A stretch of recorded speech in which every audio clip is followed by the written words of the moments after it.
Just looking at the news as I was doing a video, and I said it in my video yesterday that United States is at war. I said that. I knew that we was involved in a war. 2 weeks ago, President Trump was saying that Iran cannot have any nuclear weapons. He said, I made that clear that Iran cannot have any nuclear weapons. And then Israel attacked the nuclear facilities in Iran. The military, I knew it. The United States was behind this. Donald Trump cannot say any longer that he's the only president that hasn't had any wars while he has been in office. You have just officially started a war. Right or wrong. We are in a war. This is really crazy. And it took, and the president apparently spoke to Sean Hannity on Fox tonight and confirmed to him that 6 Moabs were dropped on Fordo alone. And even though Isfahan and Natanz were damaged about 75% by the Israelis later, apparently they were completely destroyed tonight by by Tomahawk missiles, which were fired from submarines. Now, from your analysis, are these strikes a part of a limited operation or a broader military strategy with potential land forces deployed? What scenarios are you looking at?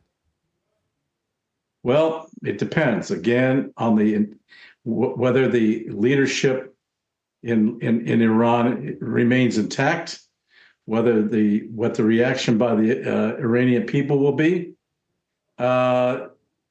If assuming that it is, I think you may see cells in the United States and maybe even in Europe activated. You may even see attacks if the Iranians have the capability of firing missiles into U.S. assets in Syria and possibly in Iraq itself. I don't think that they would shoot at bases in the Gulf Arab countries, but I would imagine for the Iranians, everything is on the table at this point. Now, could this certainly, yes. Certainly potentially closing down the Strait of Hormuz. Yeah, of course, that could be another implication. Now, could this operation backfire and push Iran's nuclear program completely underground, reducing transparency and compliance with the inspectors? Well, the head of IAEA, Grassi, basically said that they had no evidence that Iran was working on a nuclear bomb. And admittedly, they had increased the enrichment capability up to 60%.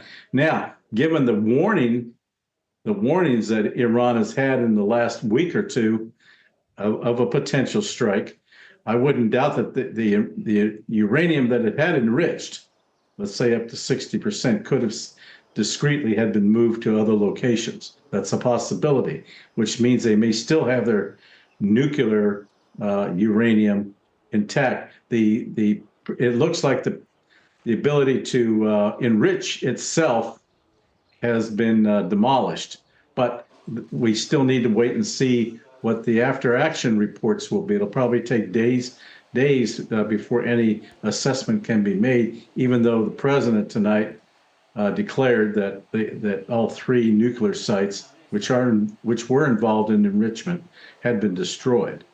But again, unless you have people on the ground to verify it, I don't see how he can be absolutely certain of that. Now, what retaliatory measures could Iran take in response to the American attacks? What are you looking at? Well, again, assuming that the leadership is intact, they could order the Straits of Hormuz being blocked. They could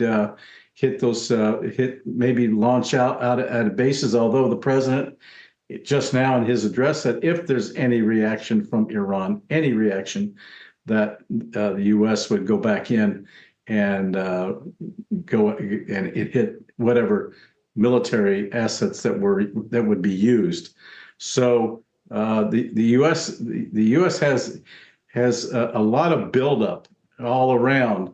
They've got three carrier strike groups out there. They could become targets, but again, we don't know the state of the Iranian missile program and their ability to still launch. Now, it's my understanding that no missiles or ballistic missiles or drones or anything were shot at Israel tonight. So that may indicate that their stockpiles could have been impacted. I would imagine that part of the targeting was by the United States would have been to try to hit stockpiles of missiles and launchers, especially the launchers. If you don't have launchers, you can't use the missiles. But so I think that those would have been primary targets in order to undertake air superiority immediately. All right, let's talk about the Strait of Hormuz you have mentioned earlier. What global economic impact could such a move have, especially on global trade and crude oil and all of that? Well, I think at a minimum, it could create major recessions around the world. Prices could get jacked up. Now, it's the weekend, so we won't know anything on the stock markets and what the economic reaction will be by the traders until Monday. But I think, again, it depends upon what action, if any, the Iranian leadership undertakes between now and Monday. Again, whether they're still intact, whether they're effective. If the leadership was killed, I wouldn't doubt that there's a possibility that the IRGC military could immediately assume leadership in the country to run the country and keep it intact and keep it working, because IRGC controls most of the businesses in Iran anyway. So they're going to be, it's to their interest to try to keep as much semblance of governance and working ability and capability, even their military in working as much as they can. What will be the reaction of Russia, China at this point? I think they're noticeably quiet. They're observing, but I think there will be longer term implications dependent upon what direction Iran goes, because Iran has been so integral to Russia and China's Belt and Road Initiative. It serves as the north, south, east, west corridors for trade, particularly under the BRICS plus initiatives. So this is economically, it could be a setback even to the BRICS and to China's initiatives. It certainly is going to have an impact on China immediately, because China acquires 80% of its oil from Iran. So does Japan. Almost all of the East Asian countries rely primarily on Iran for their oil. It in terms of the quality of the crude, it's a light crude as opposed to a heavy crude that normally comes out of Saudi Arabia, even though China has an oil relationship with Saudi Arabia. But I think it has relied primarily on the sweet crude out of Iran. All right, now it's possible that if there is any response, that even Israel once again may try to hit those oil and gas refineries. U.S. attacks 3 Iranian nuclear sites. Tehran denies significant damage. In Iran. So that could easily cripple whatever economic business they might have going. So there's a lot of possibilities here. It's really a little early to make an accurate assessment, but these are the potential possibilities that we could be facing in the days and weeks ahead. You're quite right, because the point there is we'll wait to see how any of the scenarios play out. Now, from your analysis, why did the United States decide to enter this conflict now, given they had previously denied involvement in the Israeli attack and were open to continuing negotiations? Well, again, I think it was mostly political on the part of Trump. He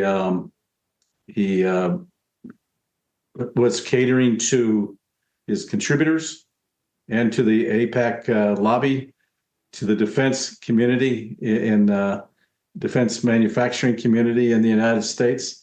They were very pro-Israeli, the neoconservatives, all of them, and the deep state within the government itself, which was very supportive of Israel at this point. So it was a combination of factors, I think, that finally drove him. And you notice the outward rift that the press, the Western press, try to convey between Tulsi Gabbard, his top intelligence person, and the president.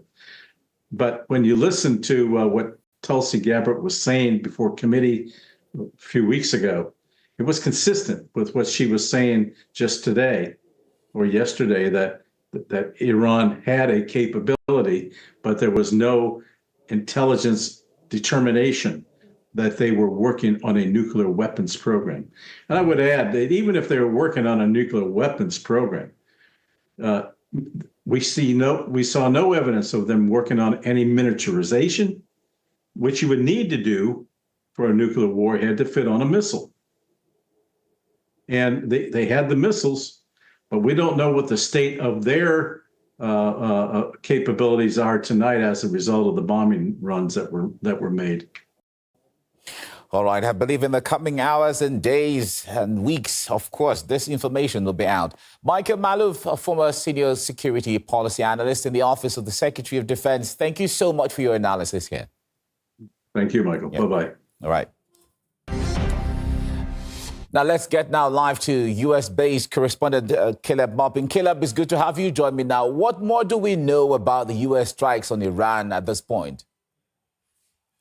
All right, it seems we have lost the connection with Caleb Maupin there, joining me from New York in the United States to give us perspectives to all of that. But let's move on with this story right now. Let's cross Mohammed Shamsuddin, a journalist joining me right now from Beirut. Mohammed, what is your reaction to this direct U.S. involvement in the Israel-Iran conflict? Well, first, it was to be expected. Israel does not have the capabilities to destroy Iranian nuclear infrastructure. So after the negotiations failed in Geneva, after the attempt of negotiations failed with Turkey, or the mediation of Turkey failed, it was to be expected. Especially today, the news about B-2 Spirits taking off from the Wiseman base in USA, Missouri, it meant that USA is moving military assets to strike Iran. Actually, the funny thing is, it's the same base used the night of the attack on Iraq. The same bombers, same base, took off and bombed Iraq at that night. So it was to be expected. As for its political echoes around the world, well, we are not still sure what happened. Did the USA really destroy the entire nuclear program of Iran? Did they actually destroy the so-called uranium 83% enriched? We still don't know. Iran was expecting this strike. So maybe, yes, it's possibly true that they already moved the materials, or maybe they took some precautions against an American strike. Also, all the reports before the strike in the last couple of days said that even the B-2 Spirit bombers, they could not take out the Fordo facility because it's very deep underground. It's very hard to get. So we're still not sure. Maybe USA crippled Iranian nuclear program for a period of time, maybe month, maybe we are not still sure. sure.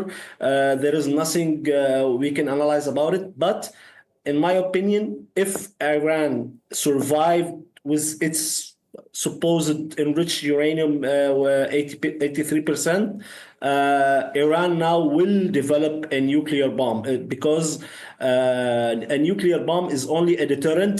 It's never used in an attack after Hiroshima and Nagasaki. So Iran might go to the nuclear bomb option to create a deterrent against regime change and against war from US or Israel, which will have its own ramifications on the entire region. We will see, the next days will tell us, but this strike of the USA will definitely have a huge echo in the Middle East. If Iran does not give up right now, maybe USA will go to full war against Iran. If that happens, I think it will be a war of attrition. Attrition means USA will be depleted in the Middle East, which will weaken its stand in other areas. All right, Mohammed, I'm still coming to you. Don't go away. Now, earlier, Yemen's Ansar Allah, or the Houthi movement, warned the U.S. that they will target its ships in the Red Sea if attacks on Iran took place. Let's listen to this. American involvement in the attack or aggression in support of the Israeli enemy against Iran, with the objective of enabling the Israeli enemy to gain control over the entire region, is something that cannot be tolerated. In the event that the United States is found to be involved in the attack and conduct legitimate measures to defend our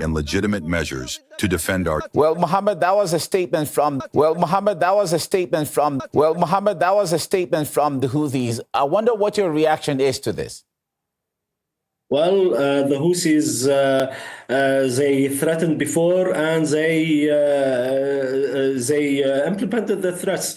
They acted upon the threats. So we might see Houthi attacks on American vessels in the Red Sea, but it will, unless Iran says no, we will swallow this strike.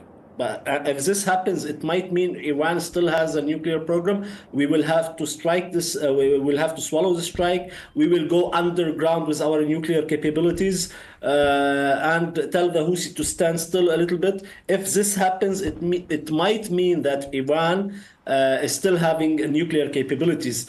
Houthi threatens. They threaten and they act upon it. If Iran took a serious blow, we might actually see a grander war from the Houthis, or a grander attacks from Houthis against Israel and against U.S. vessels in the Red Sea.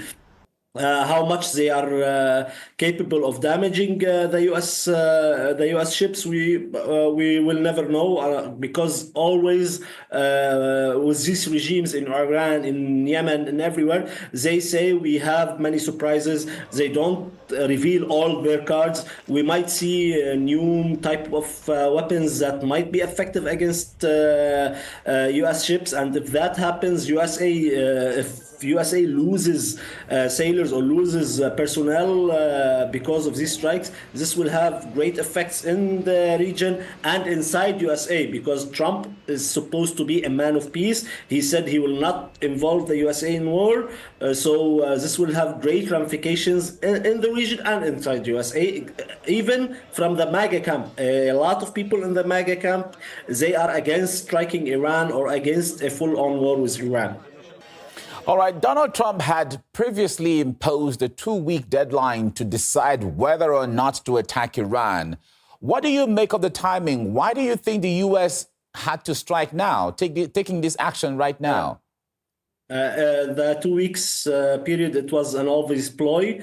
The same thing happened with Israel. Iran was supposedly, or they were actually negotiating with USA, and suddenly Israeli strikes happened. Now, if Iranian fell for this U.S. trap, actually, it will be their own fault. It will be their own doing, their own lack of foresight. Everybody said that this 2 weeks period is an obvious ploy. The attack will happen suddenly, and it did. They attacked today. So USA thinks they have surprised the Iranians. I don't know if the Iranians actually were surprised. They say they have moved their materials, their nuclear materials. We will have to see. But it was an obvious ploy. Everybody said it's a ploy from Donald Trump. He will strike Iran in a couple of days, and it did actually happen. Now, Trump has previously rejected Israel's plan to eliminate Iran's supreme leader, but said that the U.S. would not take him out, at least not for now. In the light of U.S. involvement in the conflict, do you believe that Donald Trump could return to this idea? Well, we can't believe anything USA said. They always say one thing and do another. Maybe Trump thinks if by bombing these facilities and Iran doesn't react, then we will leave the supreme leader in Iran, and his own people will take him. This is an ideology that USA takes. This is their plans.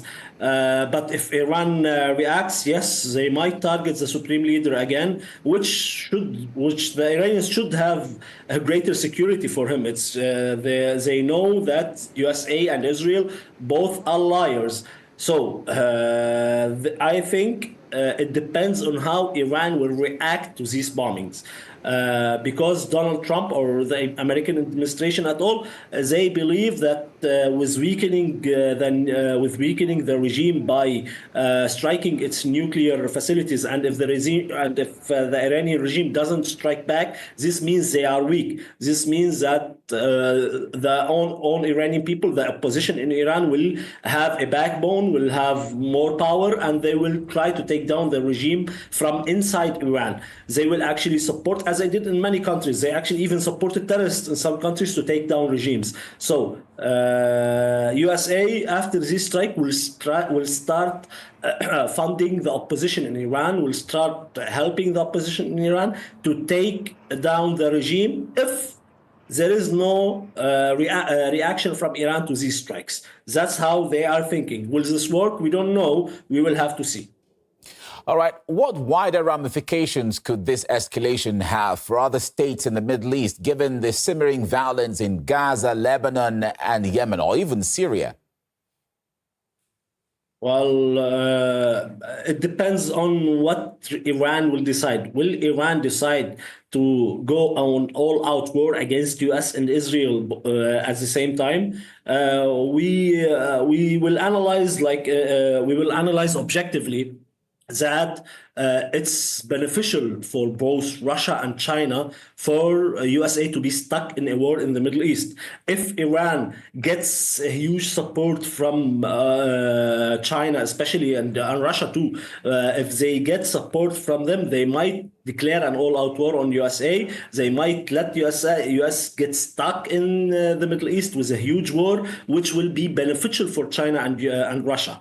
Iran, as for other countries in the region, we actually will have to see the results. Lebanon says, Hezbollah says they are not participating in this war right now, but they say they are with the Iranians. They support Iran. They feel that they cannot be on the side of this. We will have to see the Iranian decision, the supreme leader's decision. If he goes an all-out war, then we will have Yemen, Gaza, Lebanon, Iraq. They will all participate in this war. Syria, I think we will see the groups, especially the Alawites who are allies with Iran and Hezbollah. The Alawites and Shia in Syria will have more support. We might even see direct reinforcement from Iran, like they will do para-drops. I don't know. We will have to see what Iran has Man, planned. this is crazy, man.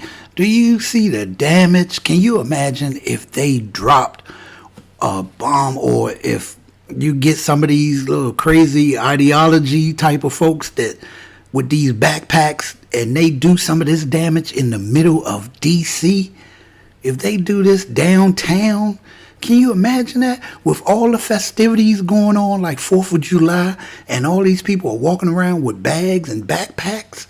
Can you imagine if they do some of these sleeper cells and they do some of that damage in the middle of our downtown cities? I mean, this is crazy. I mean, it's crazy. I mean, 4th of July is like 2 weeks away. Why put us in an all-out war? This is insane. There's no way they was that close to building a nuclear weapon. I mean, I don't know what they're thinking. I mean, could he be upset because of the military parade? Did it mess with his ego or his pride? Why would Trump do this? His whole campaign was, I'm the first president to never be in a war or start a war. And then you're about to get in a war with the Middle East, the whole Middle East? Man, this is insane. Come on. Supreme Leader's decision. They might have direct support, military support from Iran. So we will have with the Syrian civil war will restart with new faces. I don't know if it will be people from the Assad regime or the Assad himself, but I think if an all-out war breaks out, Syria will have again a civil war because the factions that are allied with Iran will have a backbone, will have a great support. And Lebanon, we will see again, I think, a war in Lebanon if this happens because Hezbollah cannot stay on the side of this because here in Lebanon, Hezbollah feels if Israel is finished with Iran, nothing can stop Israel from invading Lebanon again. Nothing can stop Israel from taking the idea of big Israel. This is in their ideology. This is what Hezbollah officials say. So we will have to see what will be the decision of the Supreme Leader. If he swallows these strikes from the US, we might have some peace, a little bit of peace. We will see Israel if it will stop. Maybe Israel feels will go lost with power, will go insane with power. Netanyahu, especially because these strikes might have saved his political career. He is having many troubles with Israel, but he might want to continue. He might want to try to weaken Iran more. So it all depends on the reaction of the Supreme Leader. What will he decide? Will there be an all-out war, or will there be a tactic like going with the nuclear program underground and maybe creating the nuclear bomb as a last option for deterrent? All right, you have talked about Russia and China. How about U.S. allies in the European Union, the UK, France, Germany? What do you think their stance will be if this war escalates even further? Well, France, I would say they will oppose the war, at least based on their own statements, based on what they say. Germany, it's a little bit shaky because their chancellor said that Israel is doing the dirty job for all of us. UK, I think eventually will follow US leads because UK has already spread some military assets in the Middle East. So I see it will divide Europe. This action, if an all-out war breaks out, it will divide the European Union about participating in this campaign. But we must know that if they see that Iran is going to fall, people will join to declare we are victors. We joined this war.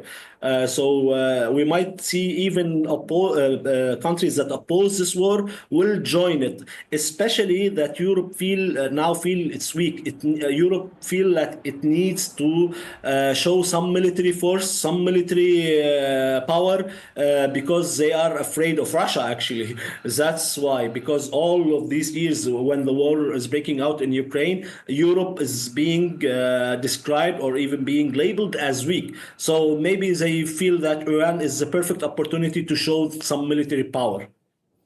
All right, we have to leave it here now. Mohammed Shamsuddin, journalist, joining us and from Beirut and giving us insight into all of this. Thank you so much. Thank you. Now, a day before the strikes, the U.S. Director of National Intelligence, Tulsi Gabbard, took a major U-turn from her earlier statements and is slamming the media for spreading what she says is fake news. Gabbard now says that Iran could produce nuclear weapons within weeks, and that's after testifying before Congress in March that the country is not building them. The IC continues to assess that Iran is not building a nuclear weapon, and Supreme Leader Khamenei has not authorized the nuclear weapons program that he suspended in 2003. The IC continues to monitor closely if Tehran decides to reauthorize its nuclear weapons program. Now, a former chief of the CIA's bin Laden counterterrorism unit told us the U.S. hasn't won a war since 1945 and is in no position to meddle in Iran's business. The difficulty for the United States is we don't have a foreign policy in the Middle East that isn't run by Israel. We don't have a policy of our own. In many ways, America's policy needs to be in the Middle East very minimal.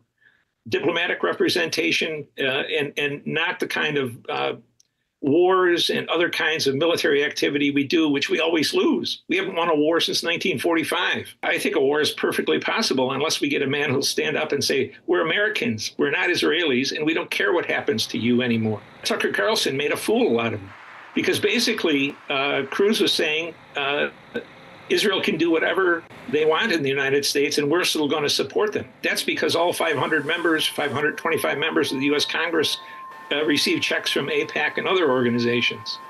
That we're not sure if the Iranians have a nuclear weapon. I think that's a pretty good guess. That is crazy. A couple days or a week or 2 weeks, I think that's undeniable. To build a cache of nuclear weapons would be a certain death wish for them. And if they have one, maybe the Israelis will learn to live with them, or the Iranians will learn to live with the Iranians, but with the Israelis. But the point is, it's none of America's business. If the Vatican gets bombed, the president of the United States, no matter who he is not going to go to war for the Catholics, and he shouldn't. And I'm a Catholic, so the idea that we owe Israel anything at this point, we don't. It's simply a madness for the United States, and of course Trump. And you see what he said, what the guy said earlier. This is beneficial to China and Russia. Aren't they the same ones that wanted to make that, what they wanted to do? They wanted to get rid of the dollar bill. They wanted to make their own money. The Paxson Alliance or something, where they wanted to come up with their own currency because United States dollar is still the money that most countries want. So Russia, China, and there was some other countries that were trying to get their own currency together so that they could get rid of the U.S. currency.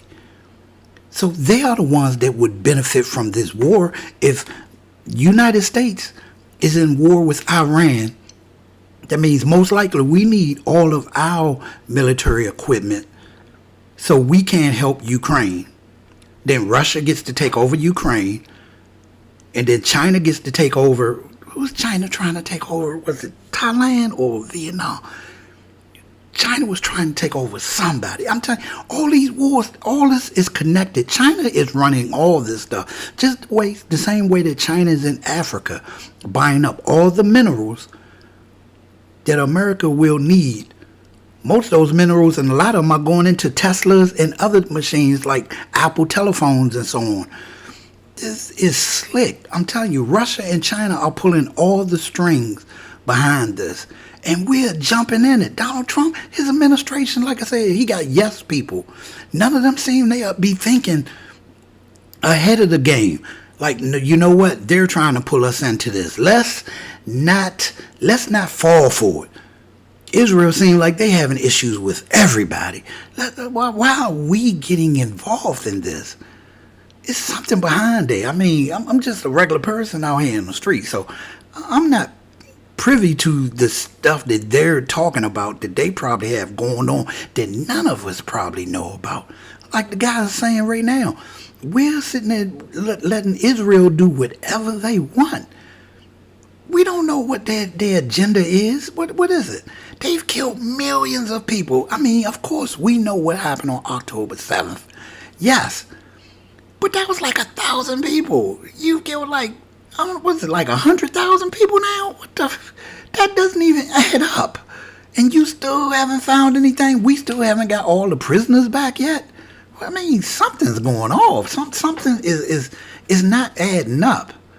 This is just, it's some weird math here. Trump is behaving as if he's a warlord, not a president. And that's been our problem since the end of World War II, because we haven't had a president who has asked the Congress for a declaration of war. And of course, that means it's unconstitutional if the Congress doesn't declare war. And so in all the wars we fought since 1945, not a single one has been constitutional. Now, while tensions between Iran and Israel escalate, Russia has made its position clear. In an exclusive interview with Sky News Arabia, President Vladimir Putin stated that while Israel's concerns must be addressed, there is still no evidence that Iran seeks to build nuclear weapons.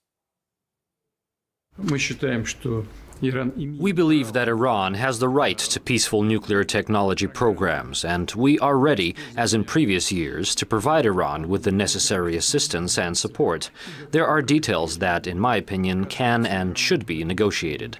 These are agreements. This flexibility of an agreement, of course, it needs to be achieved. It needs to be negotiated both with Iran on the one hand and with Israel on the other. And as I have said, in my opinion, there are ways to solve these issues which seem to exclude one another. Nevertheless, such ways do exist. Moreover, Iran has repeatedly stated that it does not seek to build nuclear weapons.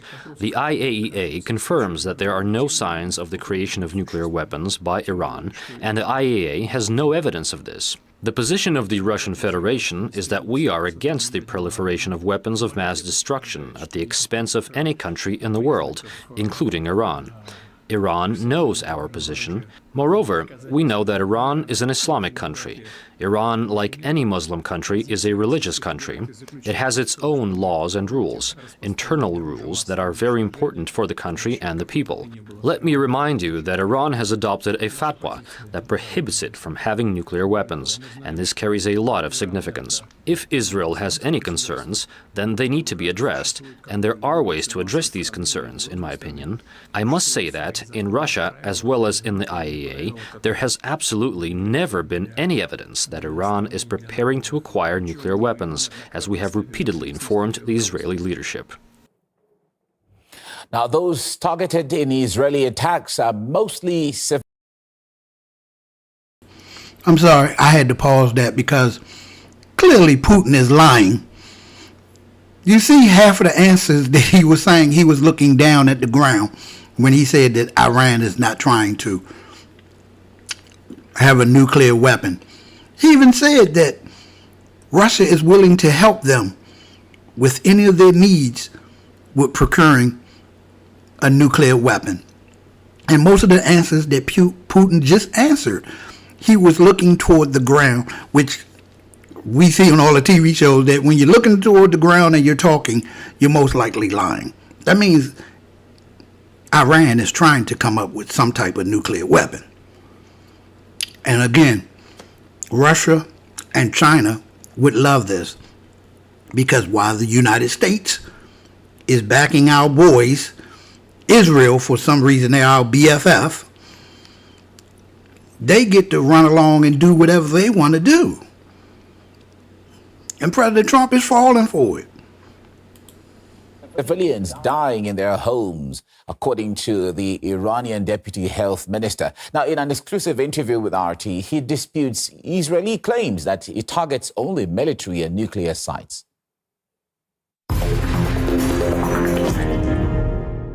In the past 8 days, we have had more than 3,500 civilian people injured in the countries, and more than 430 people died.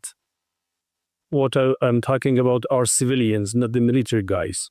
All of these, deaths are from the civilian part.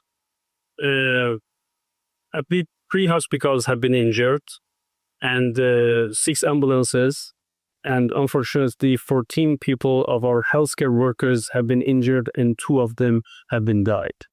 So these attacks, it is not just against the military targets.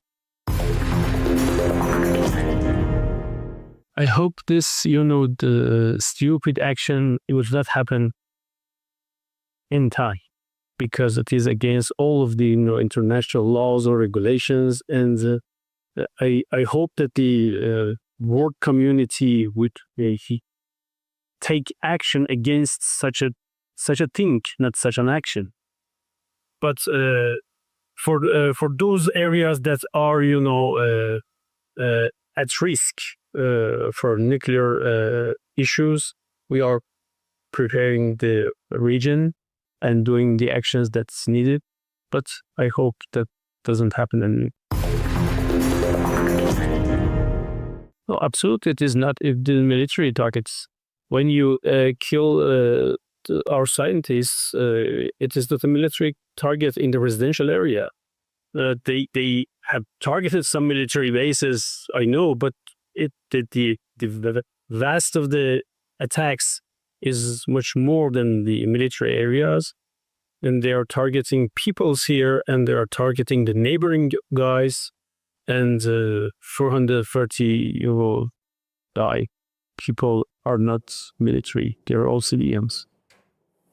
It's hypocritical to drag the world into a regime change war over alleged hidden nuclear weapons while possessing your own secret stash. That's how former U.S. Representative Matt Gaetz has commented on Israel's justifications for its attacks on Iran. You know what? I don't even blame Israel for this. If they want to develop a nuclear weapon, if they had the blessing to do so secretly, I'm not in judgment of that. But to drag the world into a regime change war over secret nuclear weapons, when you have secret nuclear weapons, is a bit hypocritical. If you look up hypocrisy in the dictionary, there's a photo of Benjamin Netanyahu there. Hypocrisy is his middle name. Israel has somewhere between 90 and 400 nuclear weapons. Israel is not a signatory to the Non-Proliferation Treaty. Therefore, there are no inspections of Dimona or any other Israeli nuclear sites and facilities. Iran, according to the CIA and all intelligence, gave up its nuclear weapons program in 2003. Iran does not have a nuclear weapon. Iran is a signatory to the NPT. Iran, when it was part of the JCPOA, was getting inspected daily by the International Atomic Energy Agency, including spot inspections where there was no advance warning. And the IAEA head said there was no evidence of Iran cheating in any way on the nuclear deal. You have to remember that Netanyahu began warning about Iran's imminent nuclear bombs program back in 1992. At that point, he said Iran was 3 years away. But over the next 33 years, 33 years, he's made it closer and closer. 2 years away, 1 year away, months away, weeks away. Now there are days away. It's pure lies, and there's no intelligence that supports it. Well, RT.com is where you can get further details of all the stories we're following this hour. Thanks for watching, and I'll see you again in just a few minutes at top of the hour. And this is insane, boy.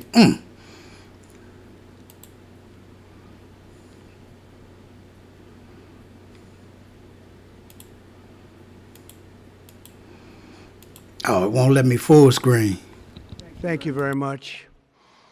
A short time ago, the U.S. military carried out massive precision strikes on the 3 key nuclear facilities in the Iranian regime: Fordow, Natanz, and Esfahan.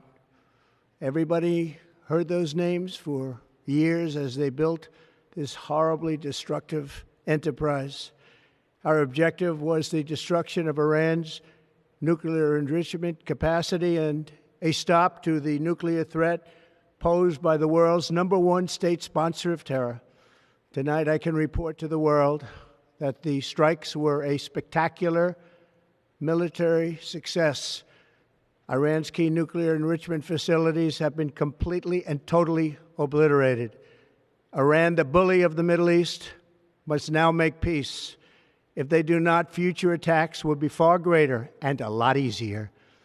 For 40 years, Iran has been saying, death to America, death to Israel. They have been killing our people, blowing off their arms, blowing off their legs with roadside bombs. That was their specialty. We lost over 1,000 people, and hundreds of thousands throughout the Middle East and around the world have died as a direct result of their hate. In particular, so many were killed by their general, Qasem Soleimani. I decided a long time ago that I would not let this happen. It will not continue. I want to thank and congratulate Prime Minister Bibi Netanyahu. We worked as a team like perhaps no team has ever worked before. And we've gone a long way to erasing this horrible threat to Israel. I want to thank the Israeli military for the wonderful job they've done. And most importantly, I want to congratulate the great American patriots who flew those magnificent machines tonight, and all of the United States military on an operation the likes of which the world has not seen in many, many decades. Hopefully, we will no longer need their services in this capacity. I hope that's so. I also want to congratulate the chairman of the Joint Chiefs of Staff, General Dan Raisin Kane, spectacular general, and all of the brilliant military minds involved in this attack. With all of that being said, this cannot continue. There will be either peace or there will be tragedy for Iran far greater than we have witnessed over the last 8 days. Remember, there are many targets left. Tonight's was the most difficult of them all, by far, and perhaps the most lethal. But if peace does not come quickly, we will go after those other targets with precision, speed, and skill. Most of them can be taken out in a matter of minutes. There's no military in the world that could have done what we did tonight, not even close. There has never been a military that could do what took place just a little while ago. Tomorrow, General Kane, Secretary of Defense, Pete Hegseth will have a press conference at 8 a.m. at the Pentagon. And I want to just thank everybody, and in particular, God. I want to just say we love you, God, and we love our great military. Protect them. God bless the Middle East. Can't be hollering. Israel, and God bless America. Thank you very much. Can't be saying God and God bless, and you just started a war. What the, that doesn't even equal up. How does that work? I mean, my goodness gracious. That seems like the wrong time to be. Let's see what's happening on X. Let's see what they talking about. Let's see. Look at the damage. Oh my goodness gracious.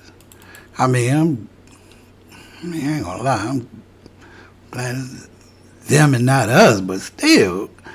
I mean, now we got to worry about.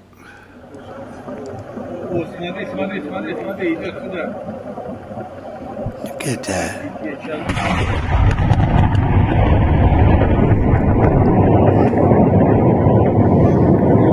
Oh, that's crazy.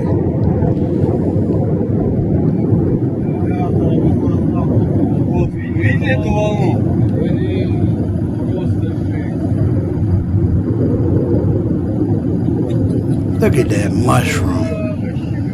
Phew. Can you imagine them planes, those drones so high up in the air you don't even hear them or know they're there, and then all of a sudden the ground just explodes from underneath your feet.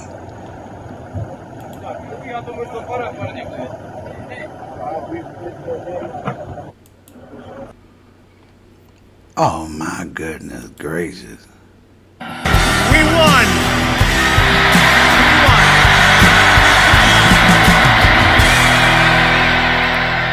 It's U.S. bombs 3 Iranian nuclear sites, President Trump announced. We are not giving an address to the nations at 10 p.m. The White House.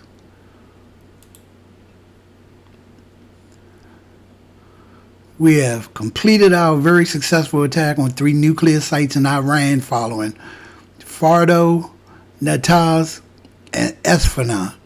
All planes are now outside of Iran airspace. A fully payload of bombs were dropped on the primary site, Fordo.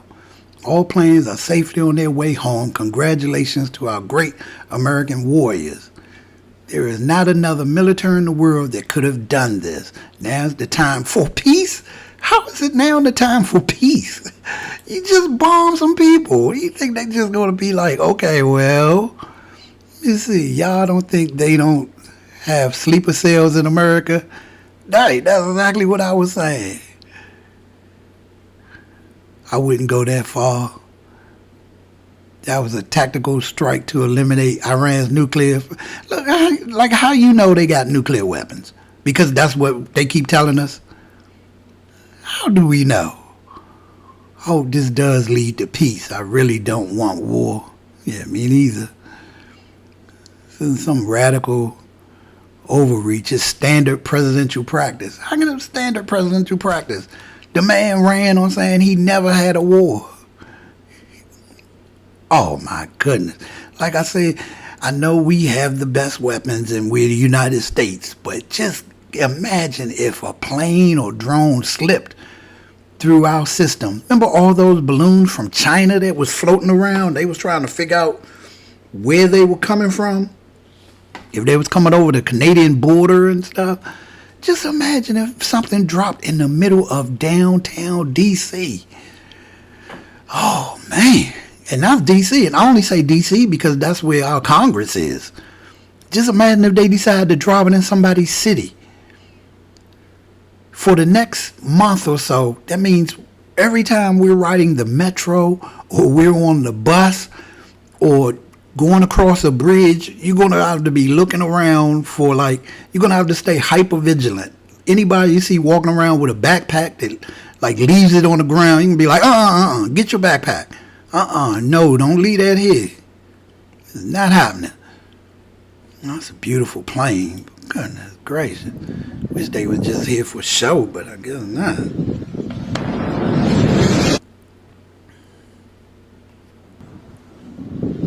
Because they was built by Northrop and was it Northrop and Gunham? Because if it was built by Boeing, I don't know. Boeing haven't been having such a great luck with their planes lately. Iranian.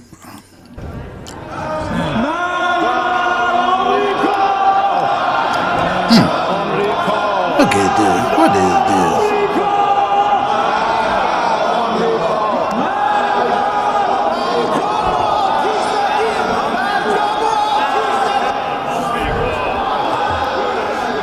They really couldn't spend more money for a better flag than that.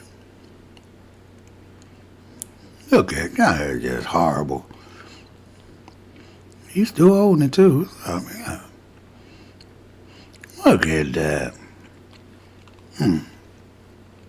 How you gonna stomp out a fire wearing a dress? Oh Lord, we do not need to be in no wars. Oh, what's he doing? Like, child, how can you bomb us? How can they bomb us when we just destroyed their bombs? Blocked.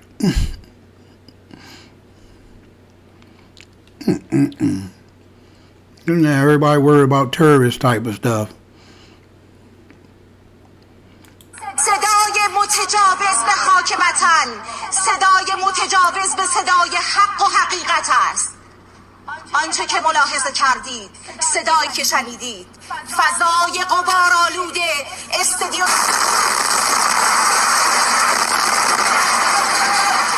What in the world?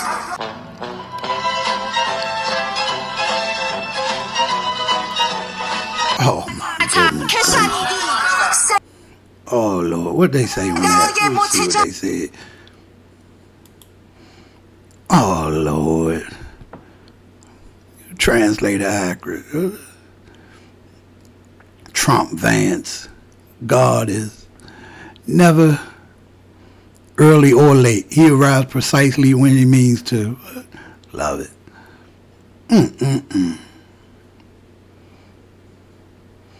Yeah, it looks like people having fun with it, but this is some serious business here. From the White House after those unprecedented strikes against Iran's nuclear enrichment sites, 3 in all in Isfahan, Fordo, and Natanz. And you mentioned the 6 bunker-busting bombs, Sean, that the president told you about. That means 3 B-2 bombers were involved in the strikes tonight because each B-2 bomber can only carry 2 of those 15-ton bunker-busting bombs. So that means 3 B-2 bombers were involved. And as we heard from Jennifer's report, bombs are so heavy, planes can only carry 2. Everyone woke up this morning to chatter about these 6 B-2 bombers flying west over the Pacific, refueling over Hawaii at about 11 p.m. But it's clear now that those were decoys and that another flight of B-2s flew east, likely 3 of them. When you said 6 bunker-busting bombs were dropped, that flight that went east went to the target and annihilated Fordo, as we're hearing, likely destroying Iran's nuclear enrichment program. As you mentioned, for 11 years, President Trump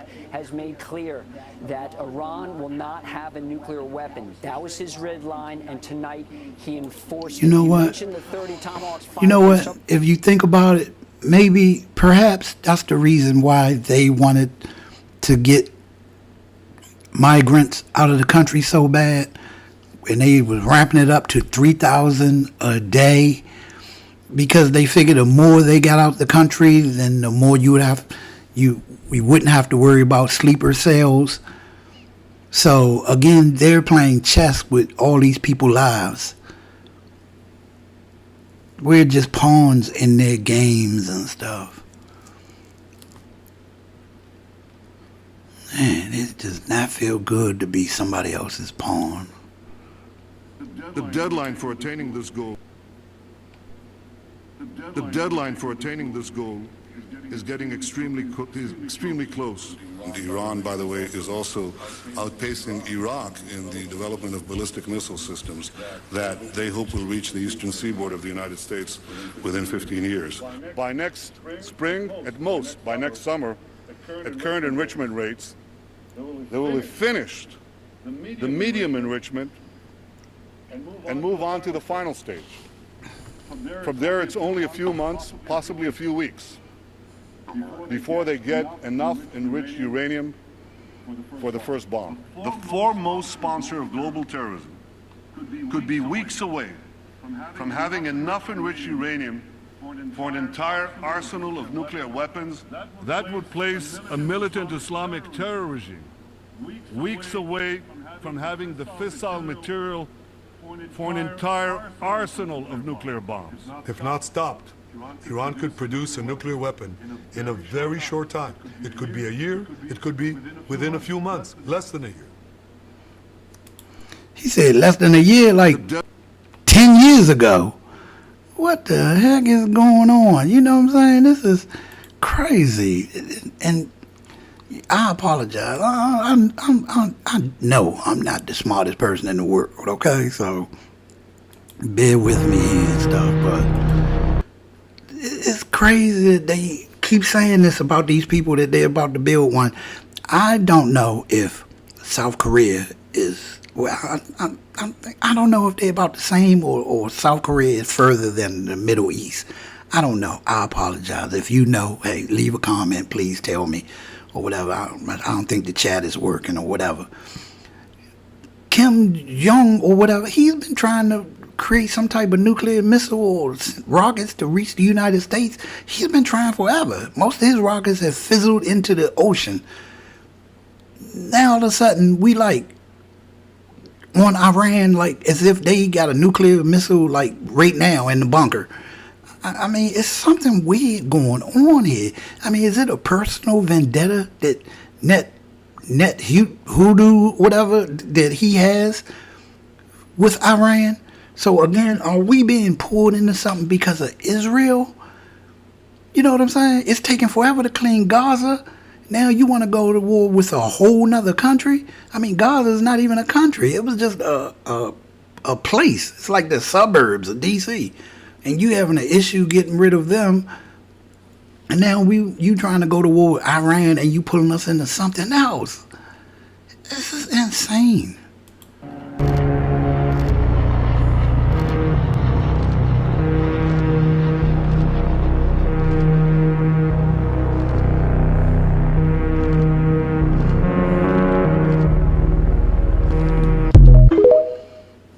And I'm glad I'm in the United States. I prefer to be on the side of that thing, that giant bat wing, than to be on the opposite side of it. I mean, I might have issues with the far right, but I'm not stupid. I prefer to have them bombers at home with us than somebody sending them bombers to us.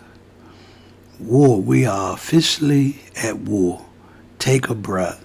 Guys, if you honestly think that this is the end of America involvement, you are deeply misguided. This will be a slow, ramping engagement. God forbid I see a retaliatory strike against the U.S. I pray for all of us. It was a mission. It is not intended to be a war. So you think we just gonna go drop some bombs and they just gonna be like, okay, they got us. B3, like this is not Battleship. They gonna try to do something back. I mean, we dealing with all these leaders with egos. You really don't think they're sitting there right now trying to map up something or call some people? Probably some of these people own the gas stations. Blow up half of the gas stations around here. Then we be dealing with oil problems and we trying to get oil from the Middle East and then we fighting with the Middle East. All they have to do is blow up some of the pipelines. Then we all will be looking back at Elon Musk for them electric cars, won't we? So exactly what they do to us. And who says who can have nuclear bombs and who can't? The people that have them. No, we needed to go to war. I mean, I know we don't understand their law, their religion and the Muslims and stuff like that. I mean, you're right. I mean, some of the things that they do is like real, I don't want to say like, you know what I'm saying? Like they real, like if they believe Allah says something, then you really, I mean, but then again, that's Christians and stuff like that too, but I mean, like I say, we don't want them to say that, it's time to cleanse the earth and all of a sudden they over here trying to do something because of Allah. I mean, I want to meet Allah first. I don't want Allah just trying to take me out when we even had a chance to understand each other. Of nuclear test blasts that you've seen, with the mushroom clouds, and there are always these grainy things, and there's all these like little houses lined up and little trees lined up, and it blows everything down. Yeah. Okay. So here's the question, right? So what happened? Okay. So this is great. Okay, you'll love this. So what happened to the camera? You son of a. How is that happening? Yet the camera is like totally stable. Well, maybe they used a GoPro. And by the way, in the film is fine. The radiation didn't cause any damage to the film. Oh my God. And by the way, okay, we'll do this one. We'll do one more time here. Let's see the car. Where's the car? Oh, okay. It just showed up. So wait a minute. First of all, wasn't there. First of all, where the car comes from? No car. The second is, does it really look like car? A real, does that look like a real car? That's insane. Is that a house or is that like is that a 12 scale model? What? Right. Oh, that does look fake. That's like the same way they did you know what it looks like? Independence Day. It looks like the smoke is too big. Watch when it hits. Like the volume, like the size of it, it looks small. You know what I'm saying? I mean, it looks like we're looking at something that's like a few inches tall. If you watch like making of Star Wars, any of the any movies before CGI, whenever they do anything like that, it's always with these tiny models. Yes. Yeah, this looks fake as shit. Let's get another one. It's like, okay, what's the There's camera? probably all kinds of TikTok videos now that people are putting out about this war about to start. My goodness gracious.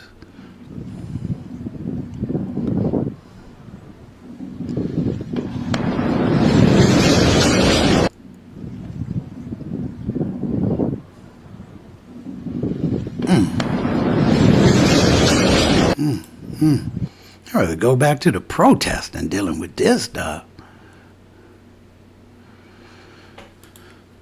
Oh, boy. Remember, the internet is undefeated.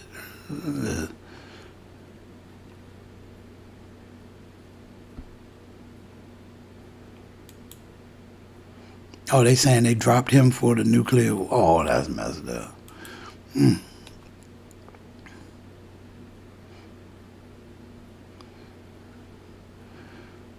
Okay. You don't commit America's troops unless you really have to, but when you do, you punch and you punch hard. I think that's the way that you respect America's brave men. There go Trump boy. Now let me say something about... When you say that, does that, like, for example, how President Trump beat the caliphate?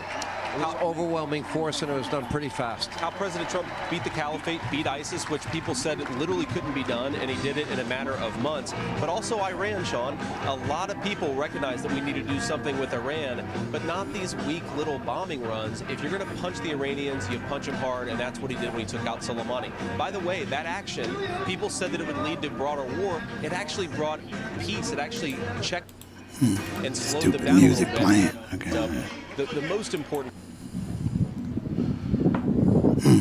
I guess it's just gonna show all. Just they're gonna have videos all day showing that drop.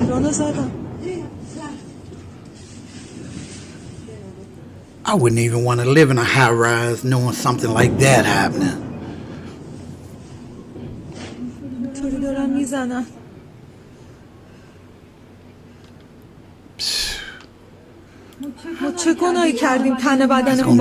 long night, boy. Enrichment facility. This wouldn't just be a military strike, but a very real risk of an unprecedented nuclear disaster in the Middle East. The Fordo facility lies south of the capital Tehran, near the holy city of Qom. It's built under a mountain, more than 80 meters deep underground. It's here that Iran enriches uranium to high levels, up to 90%, which is close to the threshold required to produce a nuclear weapon.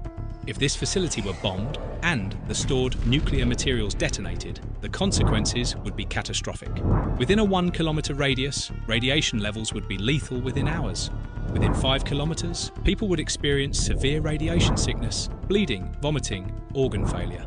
Up to 20 kilometers away, increased risk of cancer, birth defects, and long-term contamination of water and soil. Tens of thousands could be forced to evacuate for years. And the worst part? Winds could carry radioactive dust to Qom, Tehran, and even neighboring countries. If such an attack occurred, Iran would likely consider it a declaration of war and could retaliate by launching hundreds or even thousands of missiles at Israel and American bases. This wouldn't be a limited operation, but the start of a dangerous regional escalation. Is the world truly prepared to face such consequences? Folks, we are looking at the making of a Godzilla.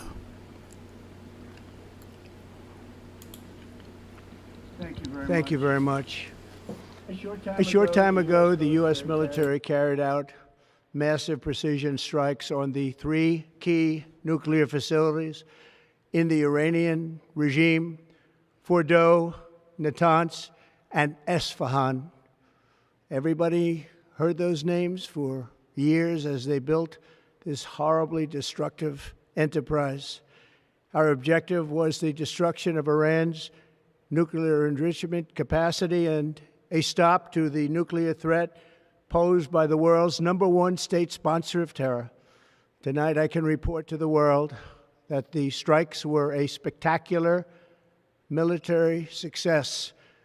Iran's key nuclear enrichment facilities have been completely and totally obliterated. Iran, the bully of the Middle East, must now make peace. If they do not, future attacks will be far greater and a lot easier. For 40 years, Iran has been saying death to America, death to Israel. They have been killing our people, blowing off their arms, blowing off their legs with roadside bombs. That was their specialty. We lost over 1,000 people, and hundreds of thousands throughout the Middle East and around the world have died as a direct result of their hate. In particular, so many were killed by their general, Qasem Soleimani. I decided a long time ago that I would not let this happen. It will not continue. I want to thank and congratulate Prime Minister Bibi Netanyahu We worked as a team like perhaps no team has ever worked before. And we've gone a long way to erasing this horrible threat to Israel. I want to thank the Israeli military for the wonderful job they've done. And most importantly, I want to congratulate the great American patriots who flew those magnificent machines tonight, and all of the United States military on an operation the likes of which the world has not seen in many, many decades. Hopefully, we will no longer need their services in this capacity. I hope that's so. I also want to congratulate the chairman of the Joint Chiefs of Staff, General Dan Raisin-Kane, spectacular general, and all of the brilliant military minds involved in this attack. With all of that being said, this cannot continue. There will be either peace or there will be tragedy for Iran far greater than we have witnessed over the last 8 days. Remember, there are many targets left. Tonight's was the most difficult of them all, by far, and perhaps the most lethal. But if peace does not come quickly, we will go after those other targets with precision, speed, and skill. Most of them can be taken out in a matter of minutes. There's no military in the world that could have done what we did tonight, not even close. There has never been a military that could do what took place just a little while ago. Tomorrow, General Kane, Secretary of Defense, Pete Hegseth will have a press conference at 8 a.m. at the Pentagon. And I want to just thank everybody, and in particular, God. I want to just say we love you, God, and we love our great military. Protect them. God bless the Middle East. God bless Israel, and God bless America. Thank you very much. We in trouble. Thank you.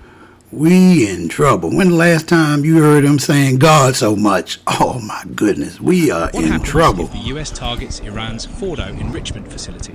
This wouldn't just be a military strike, but a very real risk of an unprecedented nuclear disaster in the Middle East. The Fordo facility lies south of the capital, Tehran, near the holy city of Qom. It's built under a mountain, more than 80 meters deep underground. It's here that Iran enriches uranium to high levels, up to 90%, which is close to the threshold required to produce a nuclear weapon. If this facility were bombed and the stored nuclear materials detonated, the consequences would be catastrophic. Within a 1 kilometer radius, radiation levels would be lethal within hours. Within 5 kilometers, people would experience severe radiation sickness, bleeding, vomiting, organ failure. Up to 20 kilometers away, increased risk of cancer, birth defects, and long-term contamination of water and soil. Tens of thousands could be forced to evacuate for years. And the worst part? Winds could carry radioactive dust to Qom, Tehran, and even neighboring countries. If such an attack occurred, Iran would likely consider it a declaration of war and could retaliate by launching hundreds or even thousands of missiles at Israel and American bases. This wouldn't be a limited operation, but the start of a dangerous regional escalation. Is the world truly prepared to face such consequences? Right. Are we truly prepared to face these consequences of Israel making? Because America has aligned themselves. Drilling down in the direction of the sharp warhead, just like a nail being driven into wood without detonating immediately. At the same time, because its casing is made of high-strength materials, it can protect the internal structure from damage during impact. In order to achieve precise strikes, the delay fuse at the back serves to delay detonation until the penetrating bomb reaches the set depth, at which point it will detonate the explosives according to specific instructions. This design not only destroys enemy underground factories or laboratories, but also minimizes excessive damage to surface targets. At the moment the penetrating bomb is dropped from the aircraft, it can rely on its powerful kinetic energy to continue drilling down in the direction of the sharp warhead, just like a nail being driven into wood without detonating immediately.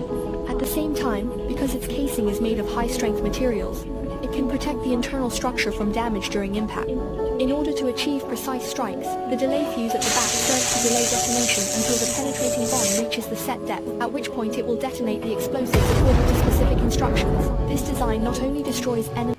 Okay, but what I'm trying to figure out, if it detonates around the uranium, wouldn't it set all that off? There's no way it's just going to detonate and then the uranium or the enriched uranium or all the bombs that they have down there is just going to stay stagnant. It's going to set our whole thing off. They might create some type of earthquakes or something. I mean, it's going to be insane. Enemy underground factories or laboratories, but also minimizes excessive damage to surface targets. At the moment, the penetrating bomb is dropped from the aircraft. It can rely on its... If another country does to us what we do others, we're not going to like it very much. So I would say that maybe we ought to consider a golden rule in foreign policy. Don't do to other nations what we don't want to have them do to us. So we endlessly bomb these countries, and then we wonder why they get upset with us, and yet it continues on and on. I mean, this idea that we can't debate foreign policy, then all we have to do is start another war.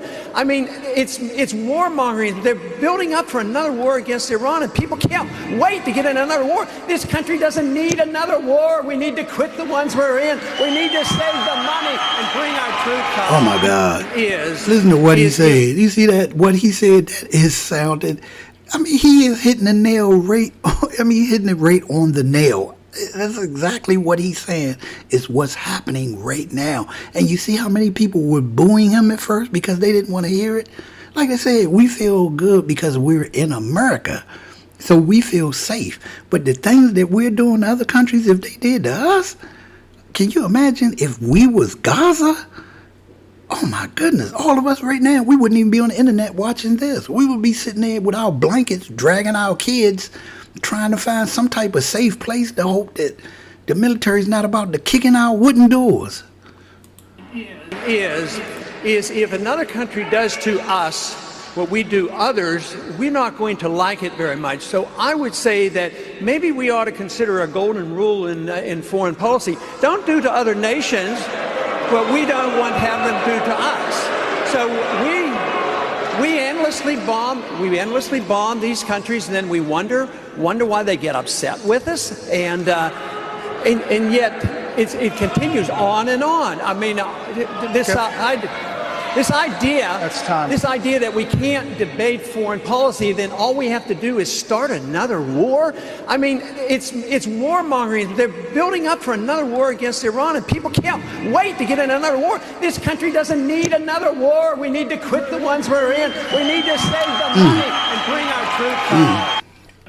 He spoke so much truth there, boy. If another country does to people us, don't even want to hear that. That just. So this is where they hit.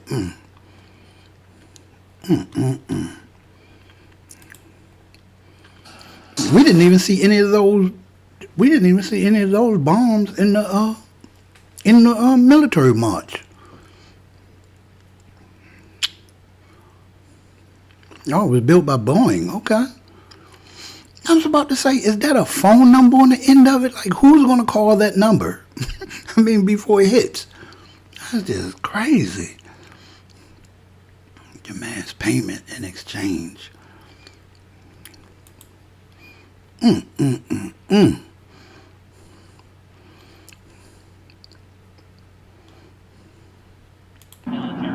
going to Israel to change the course of history. This is huge. I think there was a will he, won't he for a very long time over the last week. But no, I think Trump may have gone down in history as one of the most consequential presidents just from this action alone, whether you like him or don't like him, on every policy. To say that this wasn't a huge decision that he's made that no other president before him in the U.S., nor will any other president afterwards, have the courage to have done. This is huge. Israel did most of the groundwork for the West, and we're in a new phase now. Now, the scary thing is that what could happen next is very possibly that Iran will retaliate. They're weak, but they still have missiles, and obviously, if you're living in Israel right now, this is a scary night. The next few days are scary, and obviously, U.S. military bases are on the line. However, Trump has already said that our Air Force is already on its way back to the U.S. And we did this without harming what is reported already, any civilian casualties. We went straight for their nuke sites. So this is amazing. And Israel has not gotten enough credit for already not harming civilians while they've taken out Iran's nukes, while Iran has just shot directly at Israeli civilians in Tel Aviv. Israel and the U.S. take away weapons. They target weapons. In Israel, the targets are Jews and other Israelis, their Arab neighbors, the Druze, the Christians. Anyone who is supporting and living in the Jewish state is enemy number one of the Ayatollah, because this government wants to destroy Jews and they want to destroy Christians and the West, and every one of us is next. So thank you, Israel. Thank you, Donald Trump. I mean, I don't agree with this man on everything, but this is why Jews voted for him. And if you're a Jew right now, you're feeling pretty good about what you may have done in November. It's really hard. You're going to see people say, this is awful. You're going to see these crazy left-wing radicals, the Free Palestiners, which I think it's time to call a domestic terrorist group by this point. You're going to see them now saying that the U.S. and Israel have blood on their hands. They don't. They have beauty on their hands. Iran is the number. No, they definitely have blood on their hands. Nah, my boy, you are far right. You talking about the far? No, you far right. You far right. Number one threat to the world, and that threat may be diminished. Now, obviously, we have to pray that this was as successful of a mission as Trump and the administration is saying it was, but for certain we know that it has set their nuclear program back decades, if not wiped it out completely. At this point, it's only a matter of days, maybe weeks, before this evil regime that kills women for showing a strand of their hair, hangs gay people by cranes. It's only a time away where this evil, twistedly, cartoonishly evil regime will finally be over. And if you were one of these useful idiots who stood for the Ayatollah right now, you were going to look as evil as the Ayatollah in the eyes of history. So I hope you're happy with yourself. I've already been shooting videos this week that'll come out in the next few days, and you are going to be shocked at what the average Gen Zer, the average useful idiot in New York, has said in support of this evil regime. So just pray for Israel, pray for our U.S. troops, and pray for the people of Iran, that now the ones who oppose this regime, which we know is the majority, obviously there's some people who like this religiously indoctrinated version of Islamic terrorism, political Islam, but the majority of Iranians want their country back that was once a pinnacle of liberalism in the Middle East, where women used to wear bikinis on the beach before the Ayatollah took over this country. Now they're forced to wear burqas. So pray for them that this is their moment for revolution, to take Iran back, and Iran that can actually join forces with Israel and the moderate Muslim countries in the Middle East. We may see a new Middle East, and it may be right around the corner. Could that be optimism? Yes. But obviously, things that you don't think can happen can. It just happened today. A lot of doubters from this week, and look where we are. Stay tuned. More to come.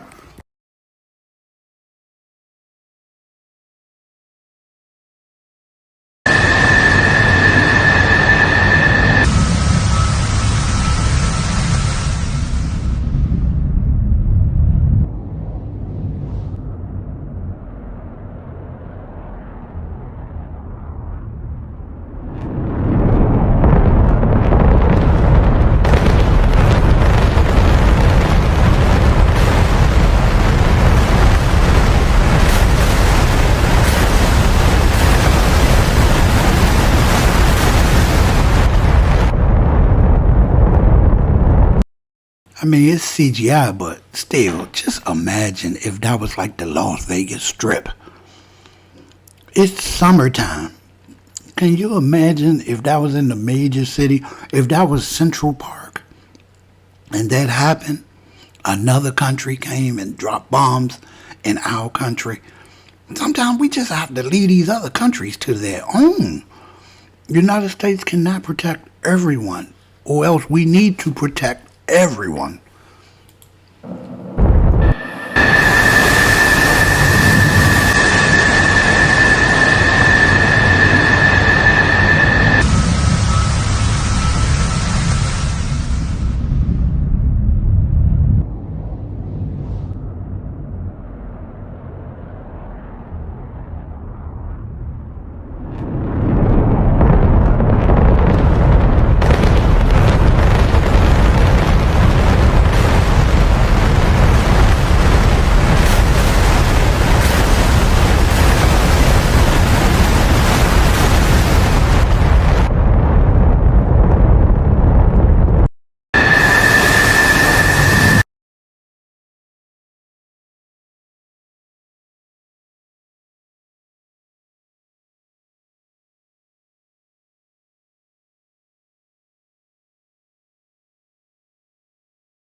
It said the president's disastrous decision to bomb Iran without authorization is a grave violation of the constitutional congressional war powers.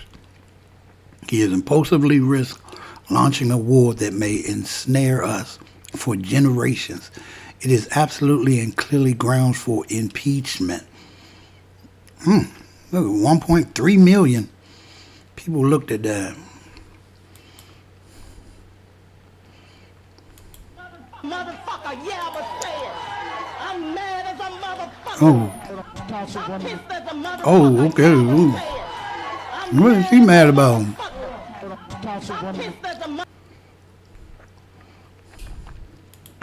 Objectives of each of the major players in the conflict, Israel, Iran, and the United States. And when you break it down in that way, you're left with the unavoidable conclusion that war involving the United States is the most likely outcome. Iran is not willing to give up enrichment and is still unwilling to negotiate with the United States. At the same time, we had a new statement from the president. He said that he is unable to restrain Israel from striking Iran. Now, if you've been watching the show, answering all these questions solves the equation, which is we're going to war. If the United States can't stop Israel from bombing Iran to allow for diplomacy to resume, if Iran is unwilling to give up enrichment completely, and if the United States will not abandon its demands of an unconditional surrender, then there is no way to resolve this conflict other than U.S. military intervention to break the stalemate, to intervene on the side of Israel, to bail them out, finish the job that they couldn't start, which they knew they couldn't, by bombing Fordo, strategically disabling Iran and clearing the way for regime change. Friday night, and it looks like that is the most likely outcome. We've talked for the past 3 or 4 to the President of the United States. I have some new information and breaking details to share about tonight's what is historic air campaign. Now, tonight, Iran's nuclear ambitions, they are officially dead. It appears the United States just completely obliterated Iran's top secret Fordo nuclear facility with 6 huge bunker buster bombs. It was originally speculated that you would only need 2. It turns out they used 5 to 6, dropped from America's stealth B-2 bombers. And that's not all. 2 other major Iranian nuclear sites, Natanz and Esfahan, were wiped out with 30 Tomahawk missiles launched by American submarines some 400 miles away. Everyone is out of harm's way for now. That does not mean that American assets in the region are not at risk, and we are monitoring the Iranian response or potential response all throughout the night. 4 days. Man, this is crazy. They're going to be talking about this all.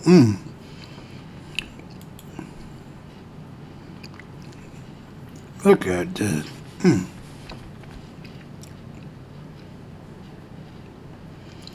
Cost $500 million for each of these bunker busters. Goodness gracious, $500 million. And they just launched 4.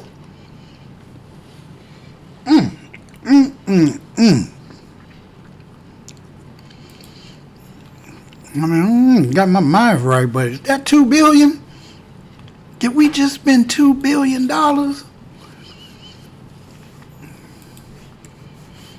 We just dropped $2 billion worth of bombs in the desert. That is insane.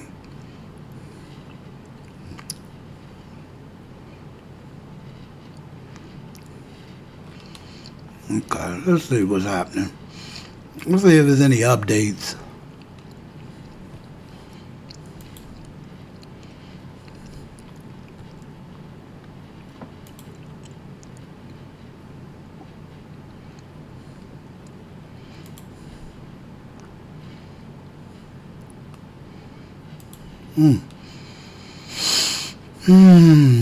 That's all the media.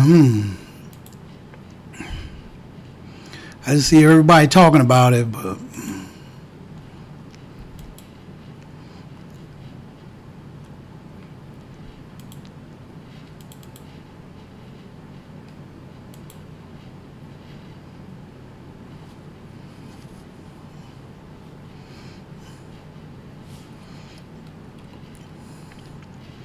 wow. Okay. All right, this is insane.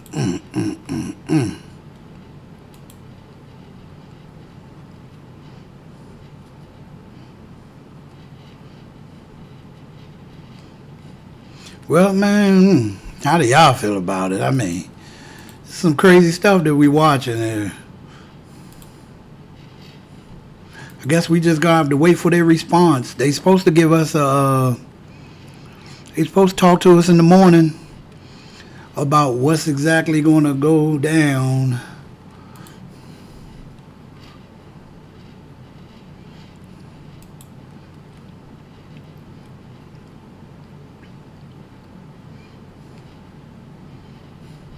And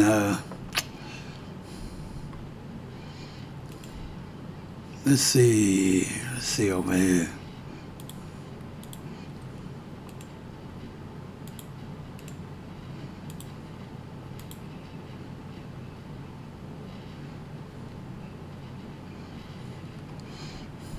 Okay, we heard a speech. Okay, let's see. I guess that's them refueling the plane. That was why they was able to reach so far. Talking to his generals.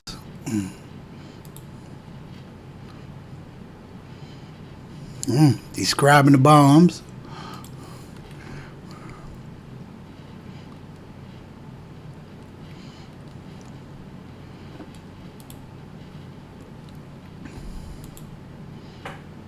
Guess most of America probably agree with him on what's happening. I know his people are. Let me see. Comment section is full of those claiming that this is a formal declaration of war, which is not, and also those who believe you need to mount it on a missile in order to use nuclear device. The U.S. Constitution gives lawmakers the power to declare war and authorize military activity, but Trump did not seek the approval of Congress before striking Iran. Well, when you openly chant death to America and strive to create a weapon that can achieve that, expect some blowback. You got 800 likes and 400 dislikes. So it implies Iran was never going to be able to attack American cities. This is MAGA fantasy. We just started a war with them. They will use terrorist tactics against us now. We can now expect that blowback. Biden gave Iran $16 billion back, and now Trump has to clean up Biden's mess. Trump is creating a mess. What are y'all talking about? Oh, man. Yeah, they're going to be talking about this all night, man. Let's see what else people talking about.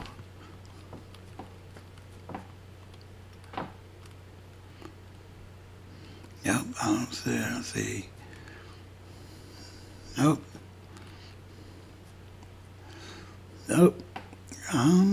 I saw a couple of people talking about it, but no, not too many people.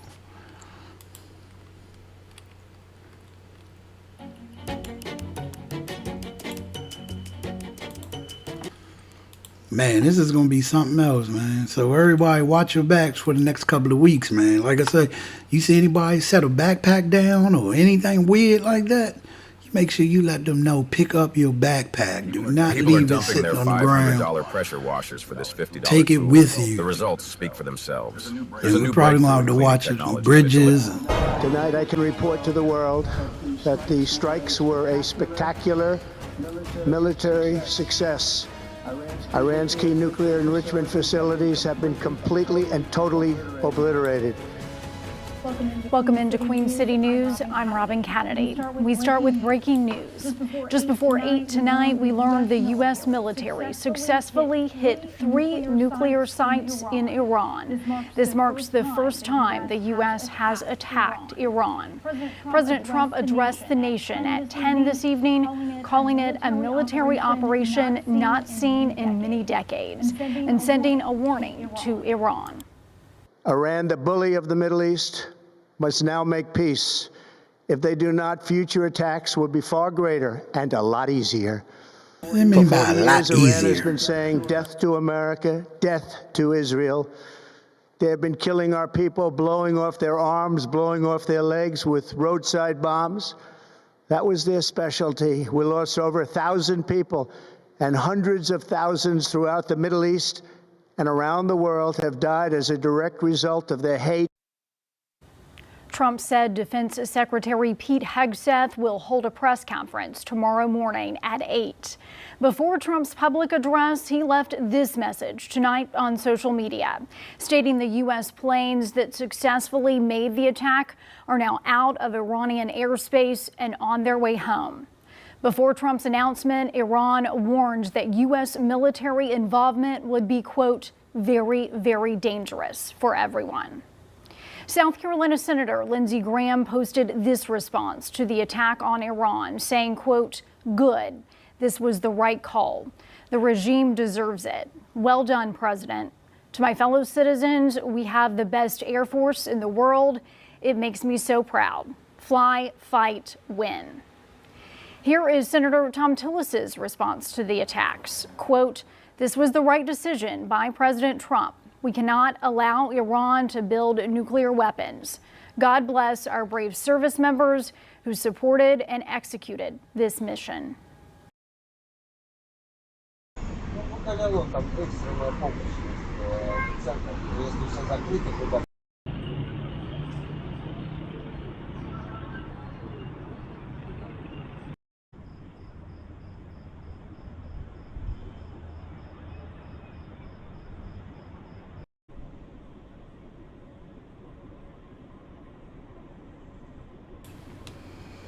I guess these are just cameras watching over the area.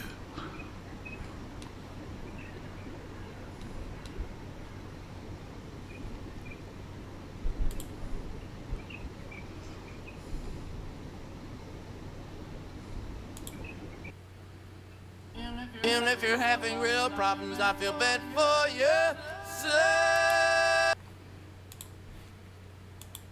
Are certainly technically important. The strategic effect is much more uncertain at this time. We'll be hoping that this is a quick hit and in and out, and that this is the end of it. And I think that will be the tone of his message at 10 p.m. in an hour and 2.5 hours time. That will be what he is hoping that he can deliver, a message of peace through strength. The strength was the audacious attack that we've seen unfolding in the past couple of hours, and that the peace will follow that. But it is a big, big gamble. Absolutely. And as you say, he's rolled the dice. He's hoping that it ends things here. And he's made that clear in his statements in the last 40 or 45 minutes or so. But we'll have to wait and see how the Iranians respond, because we've seen for the last week, since about mid last week, we started to see non-essential staff at U.S. embassies and military bases across the region start to be evacuated. American citizens were told to go to the embassy in Israel to seek an exit strategy. We've heard this afternoon of evacuation flights as well. So there is an attempt to get American citizens, American military families, embassy family staff out of harm's way, because of course they've looked at all the different scenarios, and one of the scenarios is that Iran could potentially strike back regardless of what Donald Trump urges them to do. The world's most dangerous regime. The Iranians know exactly what targets they can and they would want to hit in the scenario that America became overtly involved, which has now happened. So we have seen over the course of the past week how Iran has had some success at targeting what it believes to be legitimate targets in Israel. It has not hit any American targets so far. 3 years. 3 nuclear power countries have attacked Iranian soil, U.S. being the latest one. So it really is a question, as I said, this battle in Tehran about the future. And the question posed is that will those patriotic elements, those inside the regime, push Khamenei aside if he continues to refuse and continue on this line? And what is your sense from, assessing the supreme leader and looking at those advisors around him, that which direction do you think they might go? Because ultimately, whatever the regime may be, they are still very pragmatic. They really are pragmatic in some ways, although Khamenei also, he's been pragmatic in many ways. Pragmatism has sort of run to the past few years. The chain that has started by October 7, really has gotten Khamenei. He lost his entire access, and now he's in a direct confrontation. Khamenei's art, if you will, they used to call it his strategic patience, was that he would bark at the U.S. and Israel as much as he wanted. He would threaten them. He would do, a terror attack here or there, but he would not get into a direct confrontation with them. That jig is up. The direct confrontation are here. Hundreds of Iranians, actually about almost 1,000 Iranians are dead last week. Our families have, lived under the threat of dying for the past week. So that jig is up. And I think, the pragmatism, here's where it sort of becomes interesting. I think Khamenei is very cautious. In fact, paradoxically, part of what he has gotten us to this is his cautiousness. I mean, he hasn't sort of responded to many U.S. and Israeli attacks before as much. So that's why we are in this corner. But as to what he would do, I think he finds himself sort of isolated, ailing. He's an 86-year-old man, and, listening to very contradictory advice. I think there are, as I said, it's really a battle in Tehran. And it's not just advice anymore. People are putting out teams together. People are already thinking about how to replace him. So I can't predict. I think it's 50-50, Alda, really, by this point as to what Iran will do next. Them that so many Americans over the years have been killed by roadside bombs that have been planted, he would argue, by Iranian militia right across the Middle East. This cannot continue, he said. There will be peace or tragedy for Iran. The other point he made is that the mission that was carried out over the last few hours was the most difficult of all the missions that they needed to carry out. Everything from now on, should they have to carry out more missions, he said, should they have to carry out more military action, it will all be easier. I think what he's referencing is the supreme leader. He could take him out, as he said before, much, much more easily than this mission was. So we've done the hardest thing now, fall in line, or this will continue, was his message.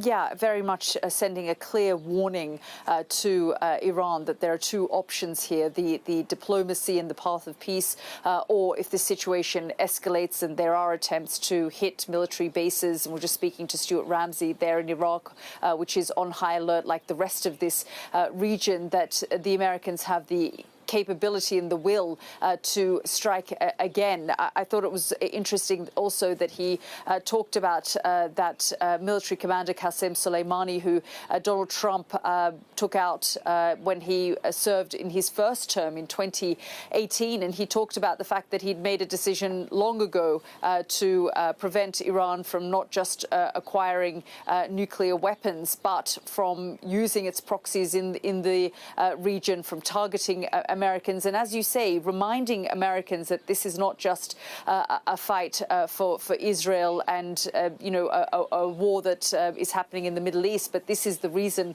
why he felt America needed to get involved.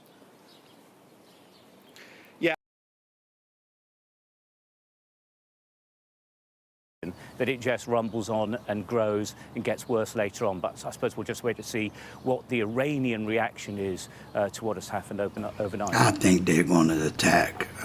They keep saying we waiting to see what they're going to do. Point out, something I pray like everybody else that they don't attack, but we focused on I think they're going to try some stuff. Iran and Israel, but of course the situation in Gaza continues, where every single day we're seeing dozens of Palestinians being killed simply by trying to get some aid. The simple task of going to an aid depot has become a death sentence for Palestinians, and no doubt that unless that issue is resolved as well, and there is some kind of ceasefire deal, that will hang over this region. But you mentioned earlier the tricky situation that Iraq finds itself in, this balancing act that it finds itself in, because of course while there are American American bases, and we know that those bases were put there after the 2003 invasion of Iraq.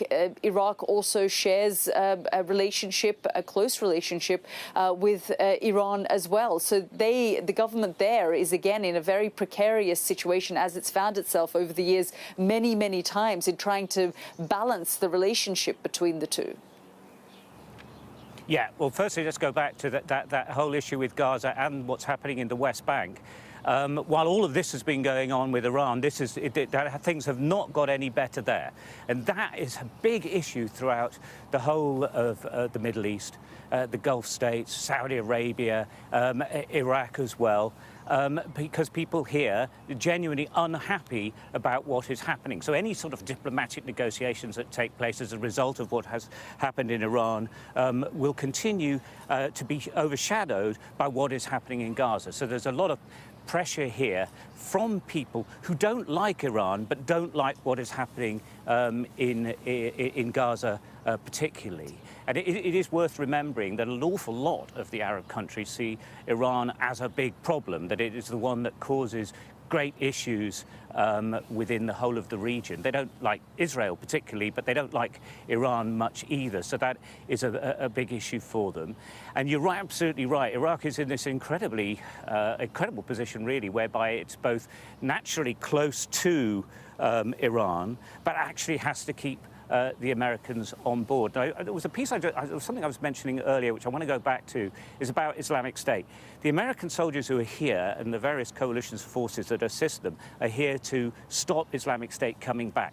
If they go into a defensive mode or withdraw, then Islamic State will easily come back in this region, which will destabilize matters again. And that is something that is also of a concern here. Easily forgotten that Islamic State hasn't gone away. And that is why everything that's happening in this last week or so is so incredibly important, and what Iran does next is important too, because of the effects it can have all the way down the line in all sorts of different matters. Power is really important. Obviously, in Iraq, a third of their power comes from Iran. If that was disrupted, then that's an issue. If the Straits of Hormuz are effective, then that's a problem for the world economy. So these things could calm down. That's what President Trump is hoping for.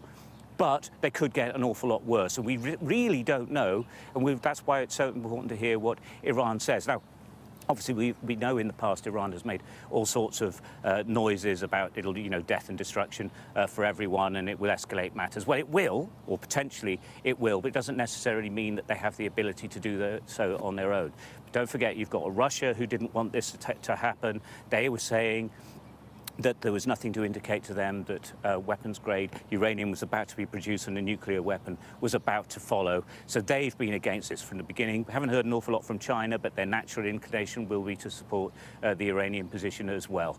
So where we're at now, how successful has it been? We just don't know. But the president's saying it's been totally successful, a complete success, and that the nuclear ability has been obliterated. We don't know that yet. We'll have to wait and see. We definitely don't know that yet. There's no way they could know what's happening, who it killed, who it deleted. We don't know any of that. Yeah, we won't find that out until we get Thank you so much for bringing us up to date. reports. There, as Stuart was saying, President Trump gave that address about 20 minutes ago and described it as a great success. Let's bring in our Mark. There's DIY, and there's doing it yourself. It's the president, but there's also some images coming out of the Situation Room. Just one image, a still photograph, which was, we're told, was taken during the Situation Room briefing a few hours ago while these attacks were ongoing. I think we can put it on the screen. You can see it. It is an image. Oh, we've got more than one. I've only seen one of them. So there is the president in the Situation Room, which is in the West Wing, just yards from the Oval Office. He came back to Washington late this afternoon. That was a planned trip back. He'd spent the day at his golf course in New Jersey, but we knew he was coming back to the White House for a briefing in the Situation Room at 6 p.m.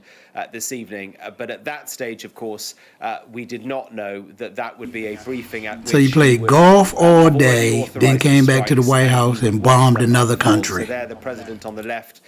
In front of him in the yellow is Susie Wiles, his chief of staff. General Raisin Kane is there, the chair of the Joint Chiefs, the top general there. And I think behind him is the vice president, J.D. Vance, who was alongside the president as he addressed the nation a short while ago. So images that will now be will form part of the first draft of history. As always, there is J.D. Vance alongside the president. That there, the image, I imagine the president, the face that the president wants to be portrayed with right around the world now. Peace through strength is what he says this is. An extraordinarily audacious, decisive strike, a strike which he says has completely and totally obliterated Iran's three main nuclear sites. We do not yet have clarity on just how successful, independent clarity on how successful those strikes have been. On one end of the scale, as you would expect, Iranian state television saying that the damage is minimal. Trump saying precisely the opposite. As the sun rises in Tehran, the satellite images will become available over the course of time, and they will give some clarity over just how successful this strike has been. An extraordinary night, and certainly from where we were 24 hours ago, where Donald Trump was saying he would allow for another couple of weeks of diplomacy. He changed his mind, and we saw the result of that this evening. Yeah, we absolutely did. And just, Mark, bring us up to date on the last couple of hours, because, there was a lot of speculation. There were hints that this may happen. And then that Truth Social post that he put up. And of course, just, in the last 24 hours or so, the White House spokesperson had said that it will take the president another couple of weeks to decide what to do. And then, of course, this from Benjamin Netanyahu. We will be back at 6 a.m. UK time for our breakfast coverage. But Sam, back to you in the studio for now. Yalda, thank you very much indeed. So our coverage does continue here on Sky News following the news that the US has now directly targeted 3 nuclear sites in Iran, the sites of Fordow, Natanz and Isfahan. I can bring in my guest now, Laura Holgate, former US ambassador to the International Atomic Energy Agency. Hello to you, Laura. Thank you for joining us here on Sky News. First of all, your assessment on the developments of the past few hours and what you've heard about this action by the United States.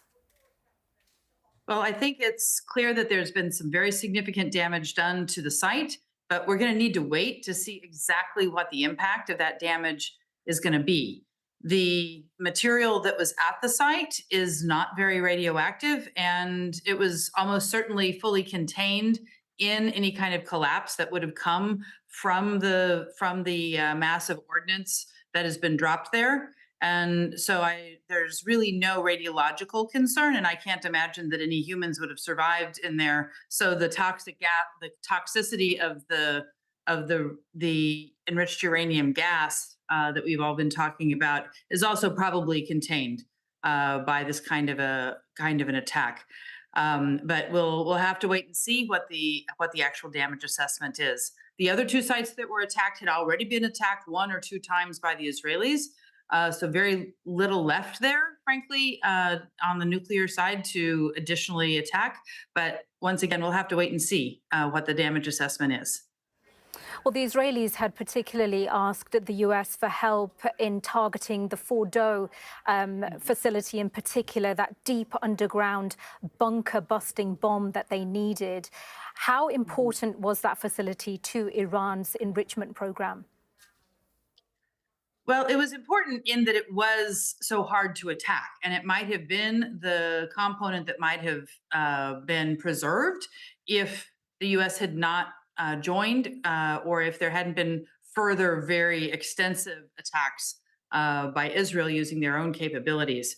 The vast majority of their cascades of enrichment capacity had already been attacked and almost certainly significantly damaged at Natanz. And so there was not that much material at probably in the Fordo facility, and not as many cascades. So it was really kind of a way to preserve the last bit, and they might have been contemplating moving material from Natanz, material and centrifuges from Natanz to Fordo, but the material and capability that was there was really quite small compared to what was already damaged.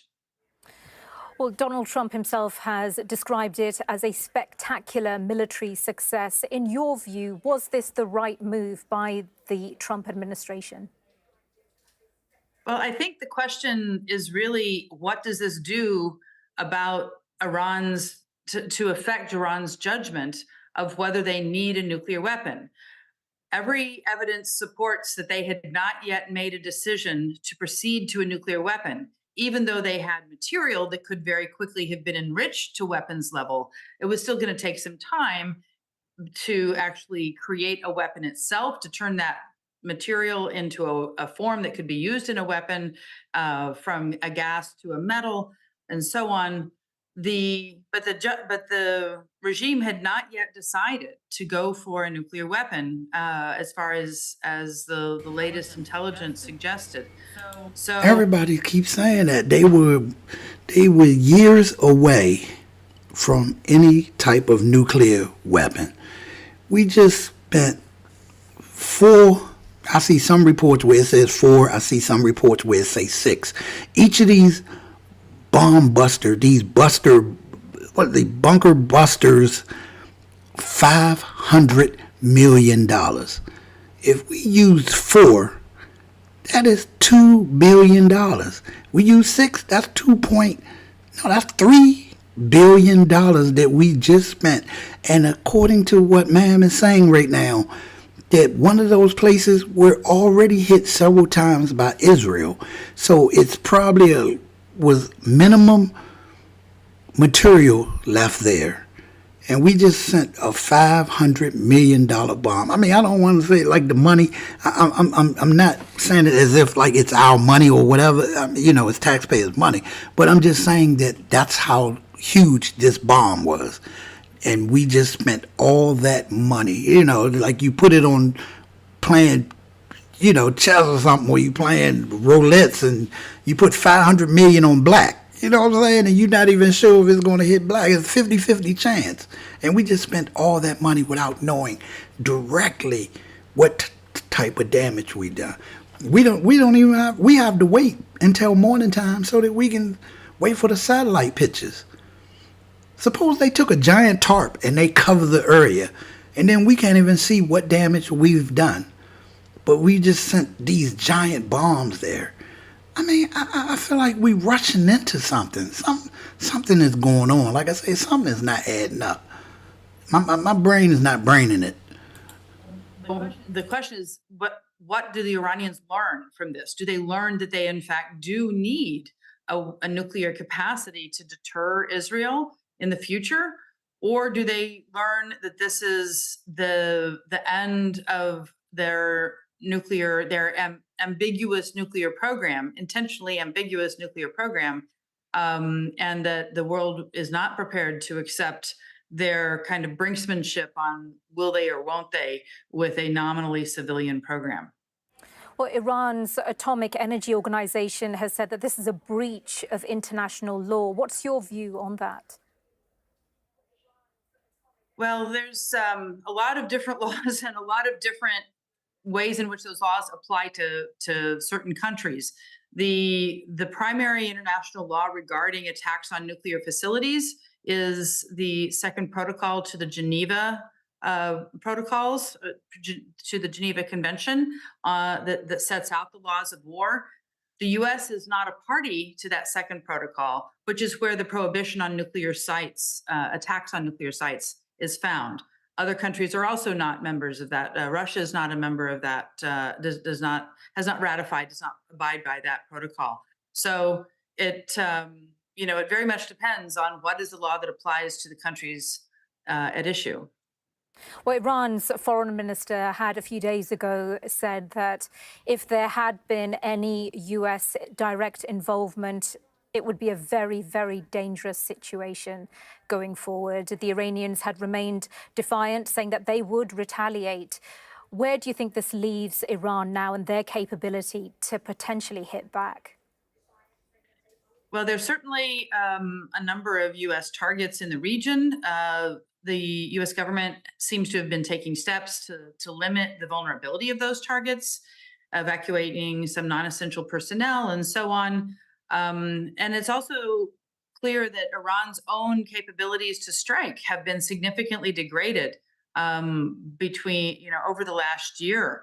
And so it's really a question as to whether or not the Iranians want to take this war to the next level, or whether they understand that there's not a good opportunity for them to actually win a war at this time if they bring in the U.S. with its full force of military capability. We heard from President Trump earlier in that address to the nation. He very much hinted that he wanted peace, and if the Iranians didn't play ball, there were hints at further strikes, although he wanted to avoid that. He wanted peace through strength, and he's shown that strength, and now he wants the Iranians to come to the table for peace. What are the chances of that? I think it's very hard to know at this point. There's really, if they've been successful in this latest strike, as has been claimed, there's very little left to attack on the nuclear front. And so the additional U.S. targets that seem to be hinted at are going to be likely not nuclear facilities, and it's unclear exactly what the impact of those strikes would have. But I think it's some really challenging questions facing the Iran regime right now. All right, Laura Holgate, former U.S. ambassador to the International Atomic Energy Agency. Great to get your thoughts and your assessment of these developments this morning. Thank you for joining us here on Sky News. Great to be with you. Well, let's take another listen now to what President Trump had to say in that address to the nation. A short time ago, the U.S. military carried out massive precision strikes on the 3 key nuclear facilities in the Iranian regime: Fordow, Natanz, and Esfahan. Everybody heard those names for years as they built this horribly destructive enterprise. Our objective was the destruction of Iran's nuclear enrichment capacity and a stop to the nuclear threat posed by the world's #1 state sponsor of terror. Tonight, I can report to the world that the strikes were a spectacular military success. Iran's key nuclear enrichment facilities have been completely and totally obliterated. Iran, the bully of the Middle East, must now make peace. If they do not, future attacks will be far greater and a lot easier. For 40 years, Iran has been saying death to America, death to Israel. They have been killing our people, blowing off their arms, blowing off their legs with roadside bombs. That was their specialty. We lost over 1,000 people, and hundreds of thousands throughout the Middle East and around the world have died as a direct result of their hate. In particular, so many were killed by their general, Qasem Soleimani. I decided a long time ago that I would not let this happen. It will not continue. I want to thank and congratulate Prime Minister Bibi Netanyahu. We worked as a team like perhaps no team has ever worked before. And we've gone a long way to erasing this horrible threat to Israel. I want to thank the Israeli military for the wonderful job they've done. And most importantly, I want to congratulate the great American patriots who flew those magnificent machines tonight, and all of the United States military on an operation the likes of which the world has not seen in many, many decades. Hopefully, we will no longer need their services in this capacity. I hope that's so. I also want to congratulate the chairman of the Joint Chiefs of Staff, General Dan Raisin-Kane, spectacular general, and all of the brilliant military minds involved in this attack. With all of that being said, this cannot continue. There will be either peace or there will be tragedy for Iran far greater than we have witnessed over the last 8 days. Remember, there are many targets left. Tonight's was the most difficult of them all, by far, and perhaps the most lethal. But if peace does not come quickly, we will go after those other targets with precision, speed, and skill. Most of them can be taken out in a matter of minutes. There's no military in the world that could have done what we did tonight, not even close. There has never been a military that could do what took place just a little while ago. Tomorrow, General Kane, Secretary of Defense, Pete Hegseth will have a press conference at 8 a.m. at the Pentagon. And I want to just thank everybody, and in particular, God. I want to just say, we love you, God, and we love our great military. Protect them. God bless the Middle East. God bless Israel, and God bless America. Thank you very much. Well, that was President Trump. And reacting to the U.S. strikes on Iran's nuclear facilities, Israel's Prime Minister Benjamin Netanyahu has thanked President Trump and said that history will record that he acted to deny the world's most dangerous regime. Congratulations, President Trump. Your bold decision to target Iran's nuclear facilities with the awesome and righteous might of the United States will change history. In Operation Rising Lion, Israel has done truly amazing things. But in tonight's action against Iran's nuclear facilities, America has been truly unsurpassed.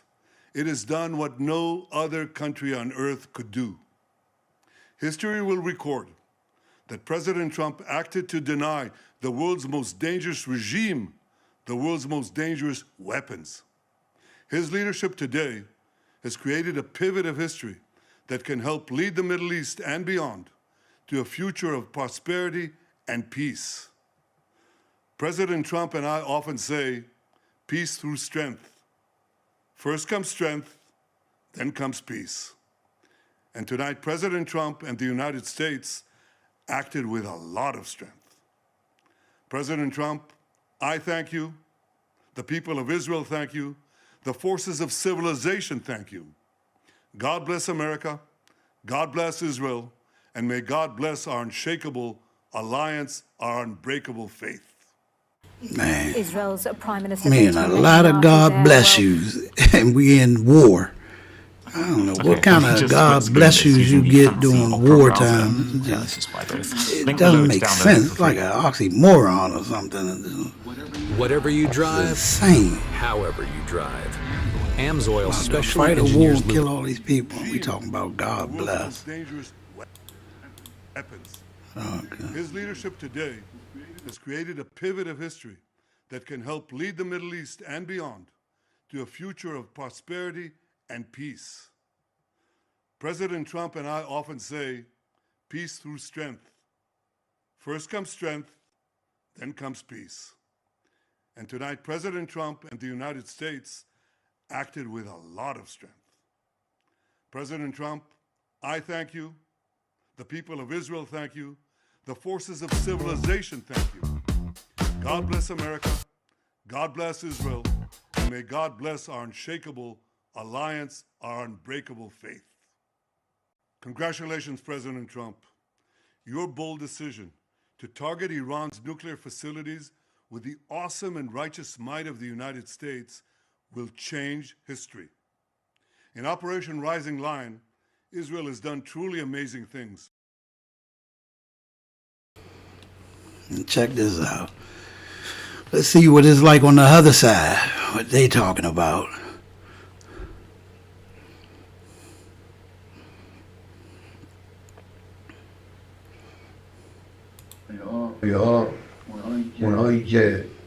Americans are familiar with the politics of the region know that the U.S. entering in this matter war is 100% its own detriment.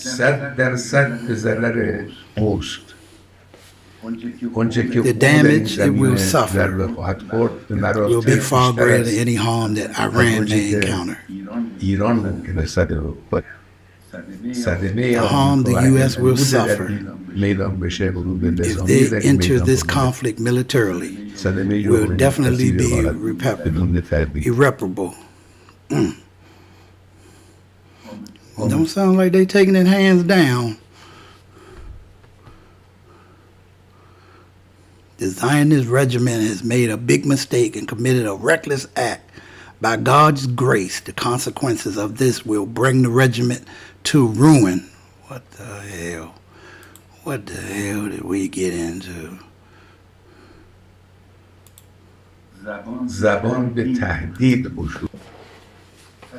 اخیراً رئیس جمهور آمریکا زبان به تهدید گشوده. ما رو تهدید هم تهدید میکنن هم با یک بیان سخیف و غیر قابل قبولی از ملت ایران صریحاً میخواد که بیاییم تسلیم من بشیم. وقتی انسان این چیزها رو مشاهده میکنه واقعا تعجب میکنه. اولا تهدید رو به کسی بکنن که از تهدید اونها میترسه. ملت ایران نشان داده که در مقابل تهدید کنندگان دچار ترس میشه. و لا تهینوا ولا تحزنوا وانتم الاعلون ان کنتم مؤمنین. این رو بهش ملت ایران معتقده. تهدید تاثیر نمیذاره. I don't know about y'all, but this do not sound like they giving up. رفتار ملت ایران و اندیشه ملت ایران. It do not sound like they giving up.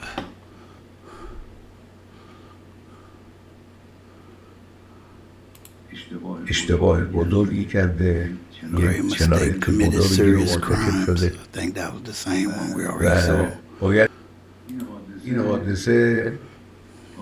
حادثه تهاجم ابلهانه و خباثت آمیز رژیم صهیونیستی به کشور foolish, malicious attack on our country took place at a time when the government officials were engaged in negotiations, indirectly and through intermediaries with the U.S. side. There was no indication on the part of Iran that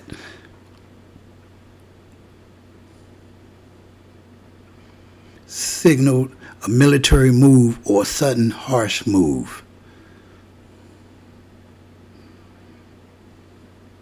Of course, it was suspected from the beginning that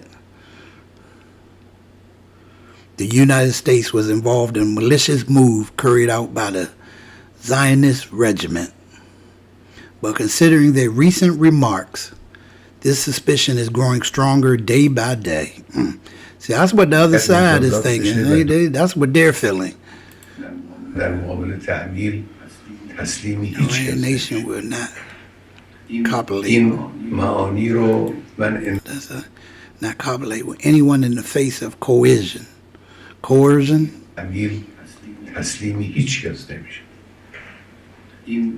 I expect intellectuals, speakers and writers,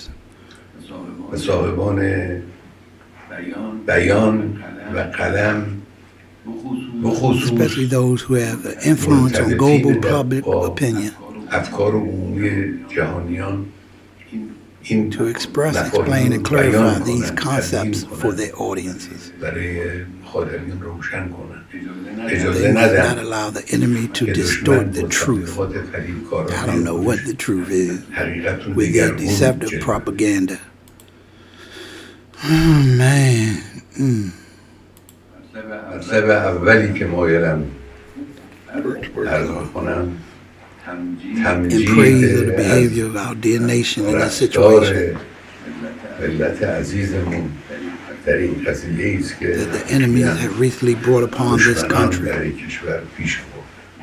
The Iranian nation have shown that it is dignified.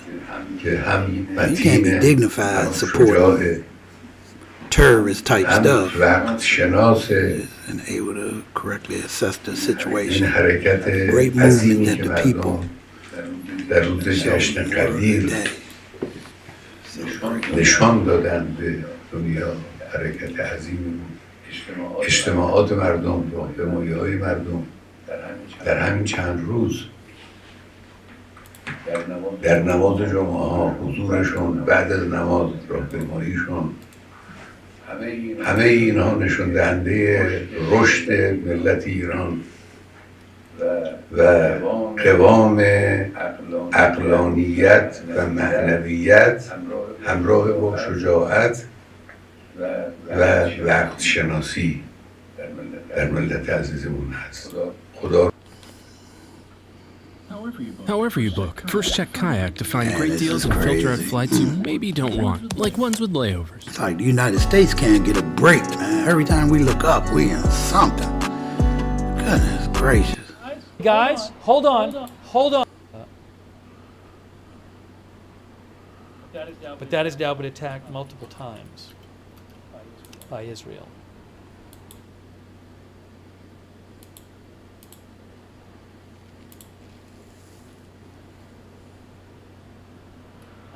I would have to go.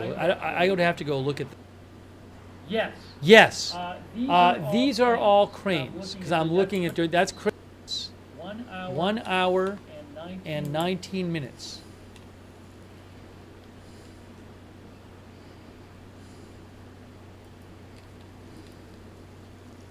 Yeah, one of our viewers. How's Russia going to react?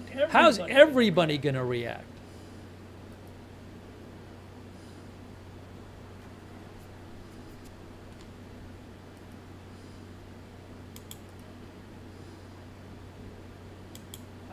I still can't.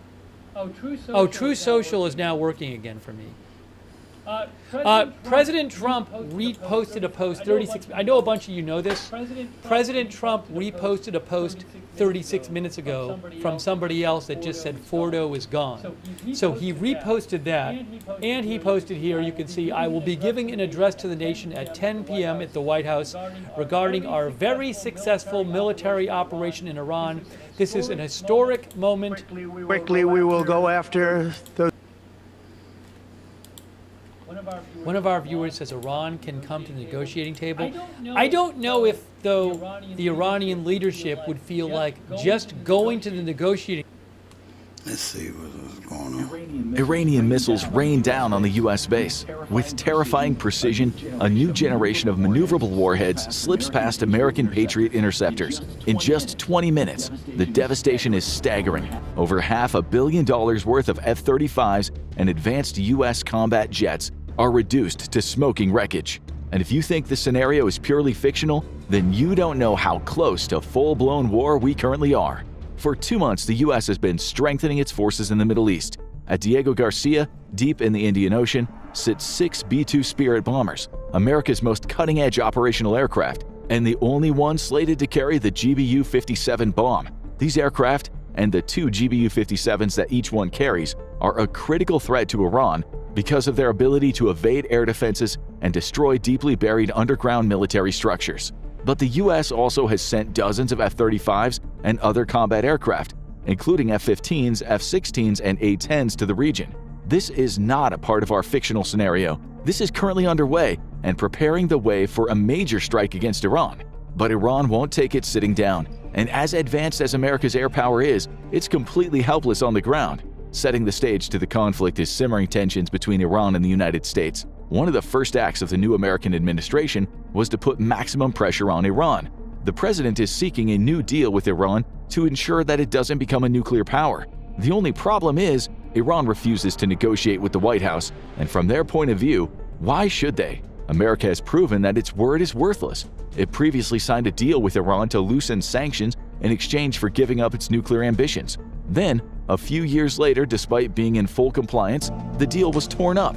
In the following years, new deals were proposed, and with the new administration in the White House, progress has stalled completely. America's subsequent attacks on allies and threats to invade their territory has only made the United States an Nobody believed me at first, but now everyone wants one. My friends roasted me for getting scammed into buying a Japanese increasingly unreliable negotiator. So, Iran has demanded third-party talks over its nuclear program.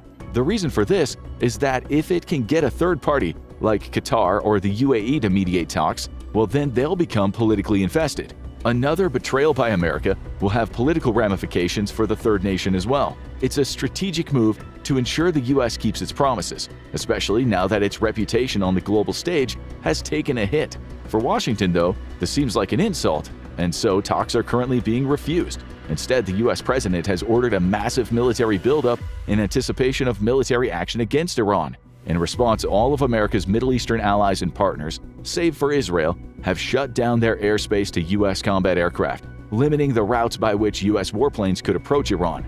This dramatically increases the threat to American aviators, even those flying B-2 stealth bombers. It makes their approaches very predictable, allowing Iran to concentrate their air defenses in specific areas. So, how would any potential conflict play out? Internal politics within Tehran are at a boiling point. The regime is increasingly unpopular and slowly losing grip on the population. The people of Iran are starting to embrace increasingly liberal values over the strict conservative religious order imposed on them. Headscarf mandates are being challenged by both men and women, and clashes with the secret morality police are frequent occurrences on social media, inflaming tensions. The American military buildup comes hot on the heels of Iran's embarrassing failure to strike at Israel in one of the largest missile attacks in history. The October 2024 attack saw over 200 missiles launched at Israel in 2 waves, but the only direct casualty was a Palestinian civilian who was crushed by the debris from an Iranian missile. The attack wasn't just a major success for Israel and its allies, but a massive embarrassment for Iran. This was after a previous failure in April 2024, when it launched the world's largest drone attack and achieved similar results. The Israeli dismantling of Hezbollah and the near-total annihilation of Hamas has sent shockwaves across the region. And with Iranian proxy forces... Just want to give a little love. This is a infographic show, and this is titled, "This is how World War III starts." I don't know if that's going to get me in any trouble or anything, but I'm just trying to give the news, you know. I don't know if me giving them a shout-out is a mess up. I mean, I ain't monetized, but still, I don't want no copy strikes. Nobody wants copy strikes, but you know, we try to cover this, what's going on here. This seems like this was covering it, this was 2 months before what's going on now, before they dropped the bomb. So this is how the World War III starts. Is being pushed out of Syria as well, the cumulative effect has been humiliating for Iran's hardline leadership. Now the American military buildup, meant to intimidate Iran, is seen as the last straw. Pressure mounts from senior figures within the Tehran regime to act or face a political crisis. The supreme leader reluctantly gives his approval for a surprise attack on U.S. forces. This is meant to bloody America's nose and hopefully deter them from seeking further escalation. 2:45 a.m., May 12, 2025. The scheduled attack order is broadcast to mobile launchers in the Fars province, along with above-ground and underground missile bases in Khuzestan. Heavy GPS spoofing acts as an electromagnetic shield around the bases, just in case the U.S. had caught wind of the attack and was launching a preemptive attack. But no such American attack is incoming. The attack order has remained secret, and Iran's missile forces have been on the highest alert already for months. The target is Al Udeid Air Base in Qatar, America's largest Middle Eastern facility. It is the key hub for U.S. Central Command, whose area of operations extends across all of Iran.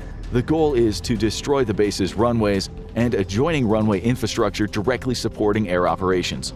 The base's hardened aircraft shelters, currently housing F-22 Raptors, B-1 Lancers, and F-35s, are a secondary target. The air traffic control tower is also slated for destruction, but the high-priority target is the U.S. CENTCOM command post, buried deep under the base. The strike package consists of 20 Zulfikar ballistic missiles, 20 Desfo ballistic missiles, 10 Sajil ballistic missiles, 15 Fateh Mobin missiles, and 20 Shahed 136 loitering munitions. Defending Al Udeid is a THAAD battery and 3 Patriot batteries, augmented recently with reinforcements from the continental United States. The base also sports several CRAM systems for last-ditch defense around key installations. Out at sea, 2 American Aegis-equipped ships patrol the waters. Mobile launchers in the Fars province are the first to fire, quickly followed by launches from 2 of Iran's underground missile bases in Khuzestan. The missiles are prepped and fired completely from underground, with personnel loading new missiles into the firing silos without ever exposing themselves or their missiles to open sky. The fiery plumes of the missile's rocket engines are immediately spotted by loitering American infrared satellites. Dozens of signatures are registered in the first 20 seconds. An alert is immediately sent to the U.S. National Military Command Center in Washington, and from there to U.S. CENTCOM headquarters in Tampa, Florida.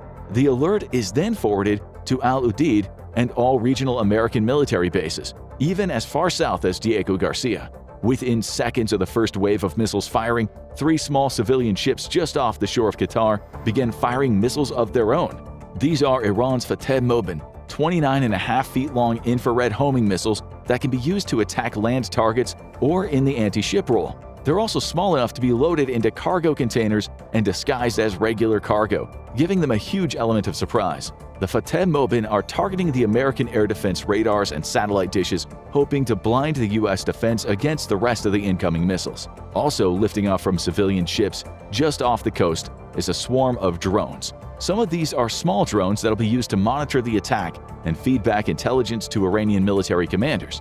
But from containers right on the ship's decks, a swarm of 20 Shahed 136 drones are unleashed. Each container holds 5 of the drones. They're launched using compact rocket boosters, one after the other, before switching to their rear propellers and diving into formation. The drones accelerate to 115 miles per hour, well behind the subsonic Fateh Mobin missiles. Both, however, take the same approach to their targets. After an initial arc up into the air, they dive for the wave tops and then ride right along the sea, staying under American radar. The only warning the Americans get is a brief alert as Patriot air defense radar spots the missiles and drones on their initial launch. An alert has rung out across the base, and American soldiers rush to the hardened bunkers. This is horrible. Missing teeth causes a range of different problems in a person. Rated to withstand missile attacks. Pilots, meanwhile, rush to their aircraft as air crews heroically ignore orders to seek shelter and instead scramble to get aircraft ready for takeoff. If the aircraft can be moved off the vulnerable flight line and put into the sky, they have a greater chance of survival.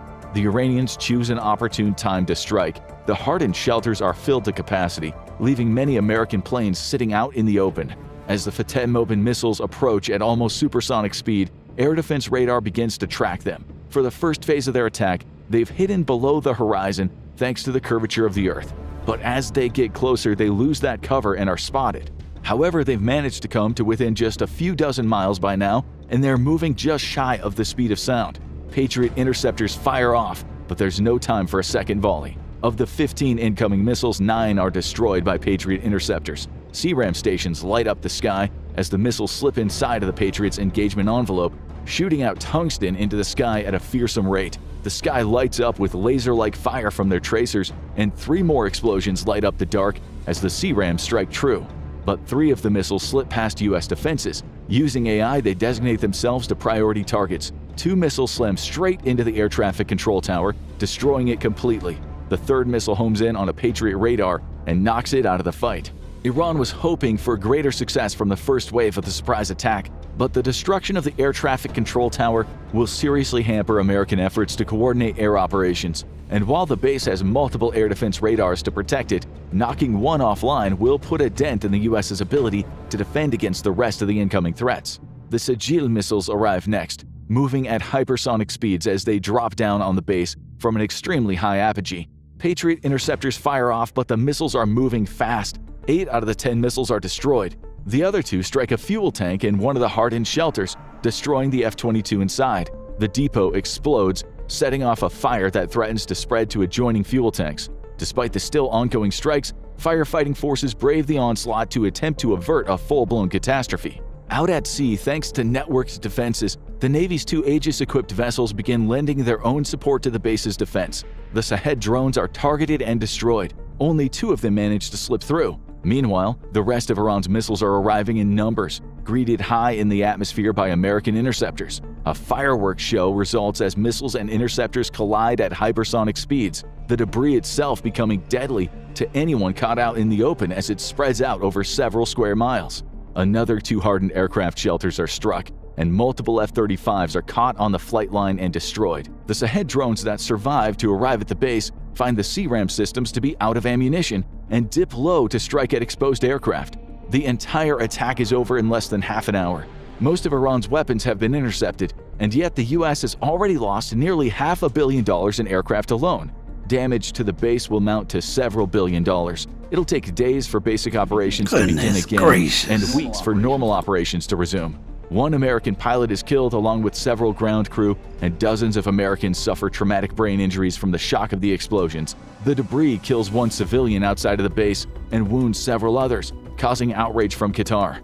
The question is, what happens next? While the previous scenario may have been fictional, it is very much a real possibility, and Iran is more than capable of pulling off such an attack. Knowing that they're outclassed by the U.S. conventionally, Iran has historically sought out asymmetrical ways of countering American conventional power.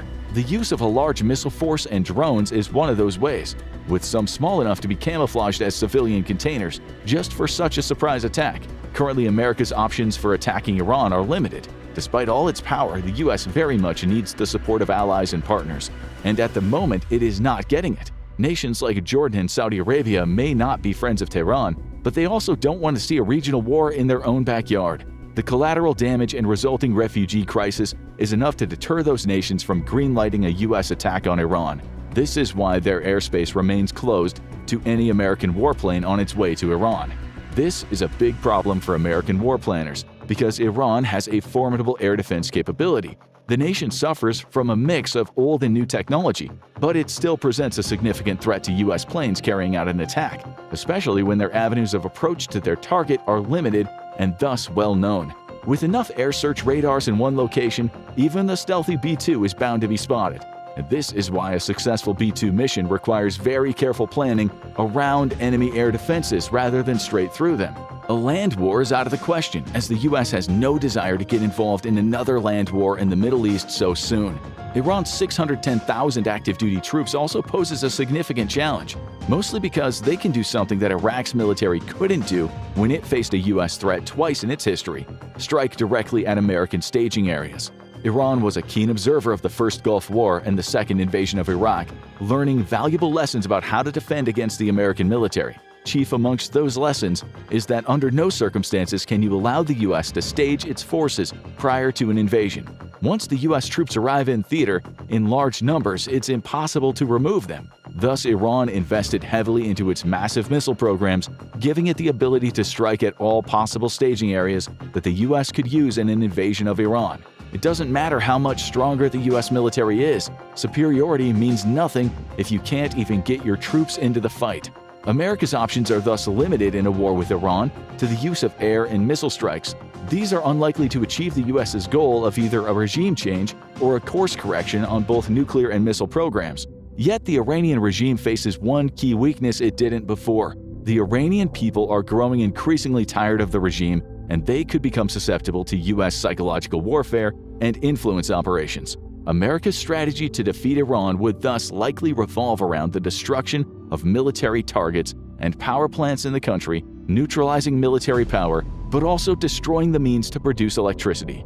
An increasingly angry citizenry would then likely rise up and demand a change of regime. Iran is already facing electricity shortages that are deeply unpopular with the population. It's not just electricity, it's also natural gas for heating and cooking, along with a shortage of gasoline. On average, Iran has a 20% deficit of electricity, a 25% natural gas deficit, and gasoline availability can be spotty at best. The energy crisis the nation finds itself in is one of its own making, along with the cost of financial sanctions by the international community. In order to avoid a full-blown public rebellion, Iran invests as much as 25% of its GDP each year on subsidies for energy, making it dirt cheap for the public. But that is only when it's actually available. These subsidies also sap the Iranian checkbook to the point that it's unable to keep up payments on the import of energy from the few places willing to trade with Iran. The energy subsidies may make the Iranian people complacent and prevent them from rebelling, but it also means that there is no financial incentive for the private sector to invest into energy development. The problem is a self-feeding one, growing worse every year. Due to a lack of investment, Iran can't develop more energy infrastructure, and yet it also can't afford to continue providing the energy that already exists. What few attempts there are at expansion of energy infrastructure are often met with huge inefficiencies and corruption. A lot of money is siphoned off by corrupt politicians or simply lost in inefficiency. The fact that Iranian gas is so cheap also means that it is creating a black market of its own making.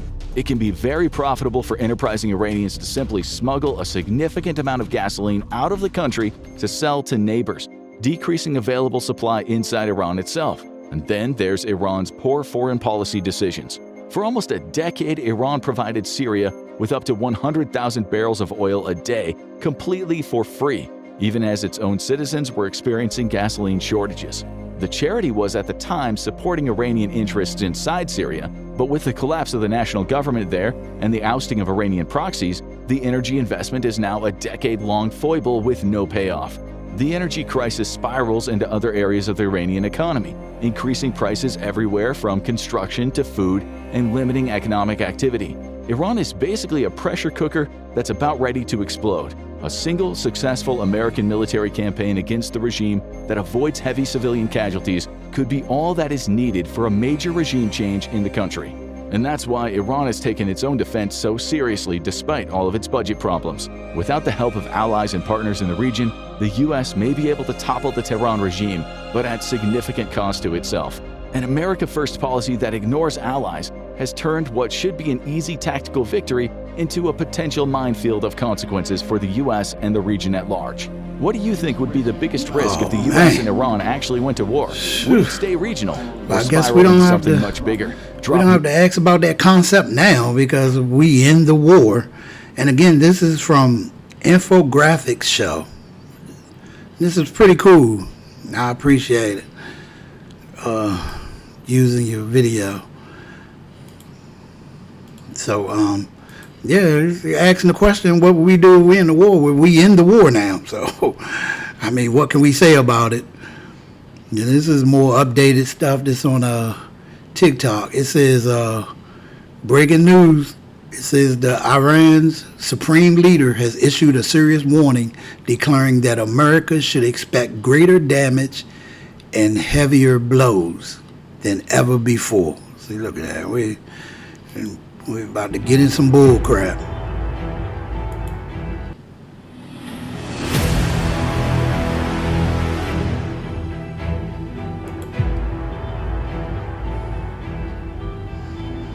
What Trump says.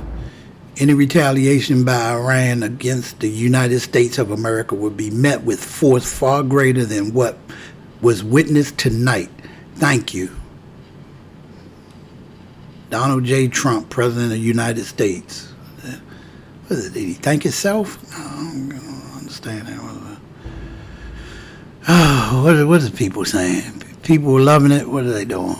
Thank you for us. No, we are ready. 2A was meant for this exact situation. Just do what happens. Americans have, with a lot of people not doing 2A because a lot of the 2A laws is not going through. So the supreme leader will have no lifespan. What is that? What is that? Trump is not the president to test. I'm anti-war and anti-sides of government. That being said, we're in it now. Might as well go all out. Thank you, Mr. President. Look at that. No matter who you vote for, the debt keep rising and the bombs keep dropping. Oh, look, they got another one. No matter who you vote for.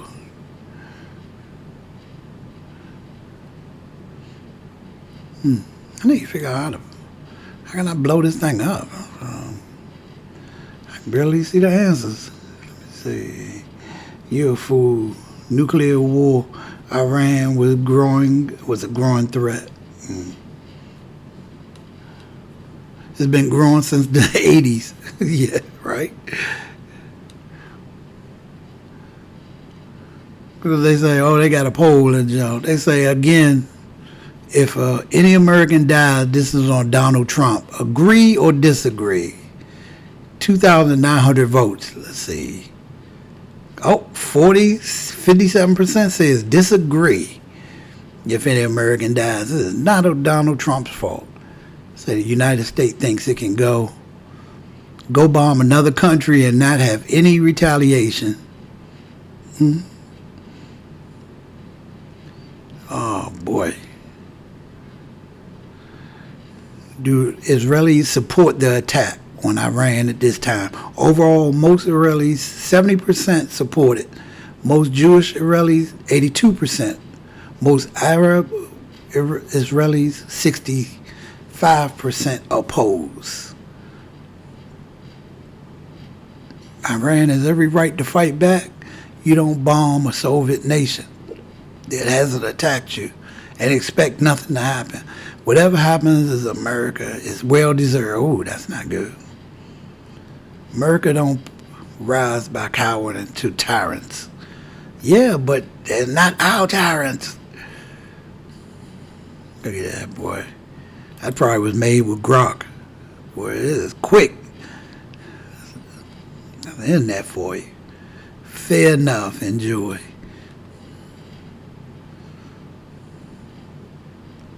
Remember 3 nights ago when you were going to do something about the world would never forget?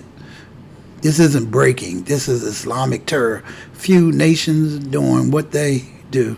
If it happened within our borders, and if someone who came over here illegally, that's 100% on Joe Biden, Kamala, and Mayorkas. Trump did the right thing tonight for the free world, and the world as well as the Middle East is safer because of it. Give it a break. Biden deported more immigrants in the 4 years than Trump did in 4 years. I don't know if I believe that.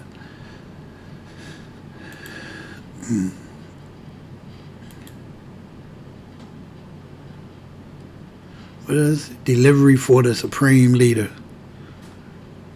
Oh my goodness, look at that thing. Whew.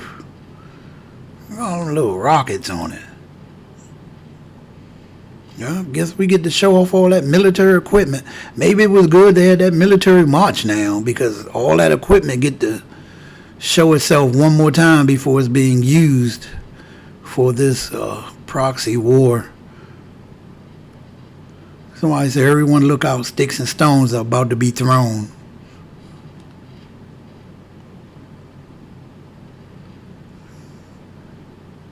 Look at that laugh. Try it. Plenty of bullets to go around. You know what? This would help the 2A laws. This would help our Second Amendment and stuff. Damn, they should let everyone be able to get a weapon. Every citizen should be able to get a weapon. It should be permitless conceal and carry for every American until this war is over with. Copy what President said. He said, we can't wait. Look, most of these people are like this, like I said, is the keyboard warriors and stuff. Y'all are most likely not going to be the ones that's going to the front lines.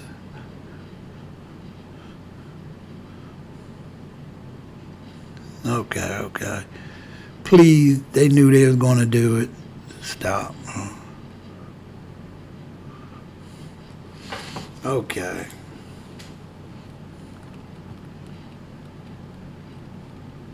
I don't see any wars going on.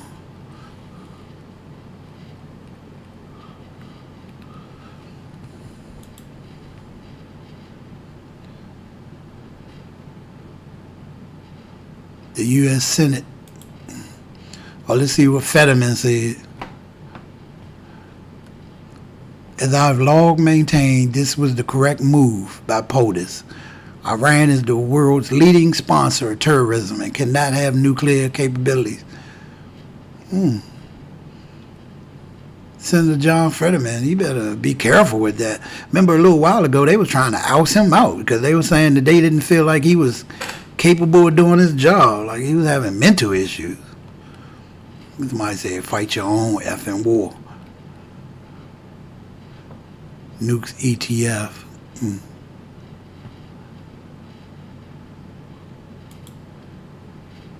What is it? Why can they not have bombs but Israel can? Because they are international retards. Oh my goodness. Who can't be trusted with dangerous toys? Oh boy. You did a great job of dumbing it down for simpletons. Oh my goodness, great! Like I say, it's like I feel like it's sports. Is we got all these people that's like what do they call them when they be on the couch and jump? They like couch quarterbacks, quarterback couch. I don't know what they are. Brace yourself. The lefties will be changing their profile pictures in 3, 2, 1, staying without real. No, the far righties is the ones that's following Donald Trump. Y'all all on him. Like I say, y'all yes men. Y'all whatever he say goes. Again, all these people are saying there is no legitimate information that Iran has nuclear capabilities, and they've been trying since the 80s. I mean, if we're going to hit them, then why don't we hit South Korea? Kim Jong has been shooting rockets into the sea forever. I would think he's a lot closer than Iran, but again, we letting China and Russia manipulate us so that we focus on fighting somebody way in the Middle East while Russia continued trying to take over Ukraine, to get them minerals, make some money. And then they have all that money. Then they can try to put their little Braxis system together so that they can make the American dollar not the #1 leading currency of the world. Next thing you know, we go to every country and they won't even want our money. I said, dude, you look good. The war is not meant to be won. It's meant to be continuous. George Orwell, 1984. MAGA, Trump, MAGA. So I got an old computer. I'm touching pictures and it looks like it's about the genocide, John Fetterman. What is this about him? Israel lobby total, $247,243. What they saying? Is that what he got? The money from them? So that's why he's wants them to win the war. Where everybody get money from people, don't they? I don't think we the only ones, huh?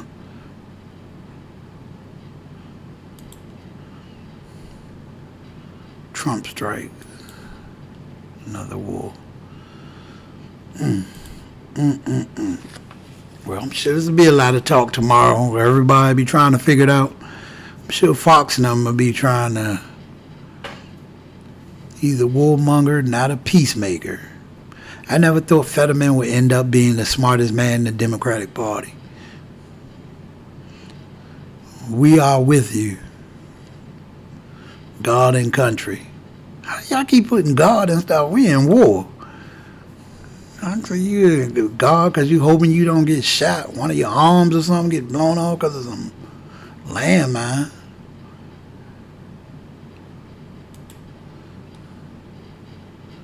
Most Americans think the U.S. military should not get involved in a conflict between Israel and Iran.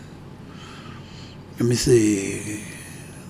U.S. adult citizens, 16, says yes.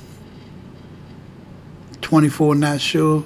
60 no. Democrats, 15 yes. 20 not sure. 65 no. Independents, 11 yes. 28 not sure. 61 no. Republicans, 23 yes. 24 not sure. And 53 says they don't think we should get in this. I'd be interested in a repeat of this poll. I would not have answered no if asked. Oh man, I'm sorry, my little computer, I can't see. Need to figure out a way to try to zoom this stuff up or something. So I can read it, throw some glasses on. You're literally a waste of space. Oh man, ouch. Look at everybody with these little. Oh, we already saw this little graphic. They got their little TikTok graphics and stuff. What is this? Iran forever. Israel attacked Palestine. Israel attacked Lebanon. Israel attacked Syria. Israel attacked Yemen. Israel attacked Iran. Israel attacked USS Liberty. But they want us to believe that Iran is dangerous to world peace. Iran's a terrorist state. I don't think people like what he said about that. Boy, thanks for standing behind him. Oh boy. Why can't I have one? Maybe when I can trust you. Like never. Sir, thank you for being me. One, and I mean quite almost literally the one somewhat rational Democrat. See, conservative can disagree, but when you do something that makes sense, it's common sense, we can absolutely give you credit and applaud you with respect. Okay, this all still talking about Fetterman? Maybe I'm still in this post or something.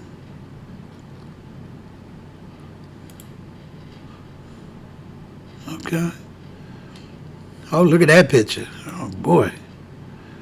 I think he's the next James Bond. Reacts to Trump authorizing a bombing strike. Grounds for impeachment.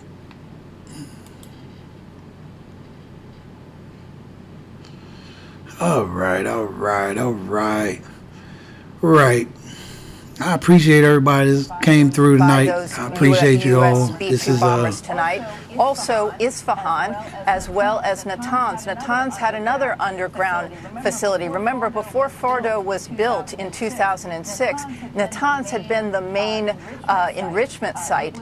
It was also built underground. Israeli jets had been targeting it in the last week, but they had not been able to penetrate underground. So those U.S. B-2 bombers, which flew out of Whiteman Air Force Base in Missouri, they would have taken out that underground facility. Natanz is interesting. You'll remember, Brett, it was the site of the Stuxnet virus, the cyber attack on those centrifuges years ago.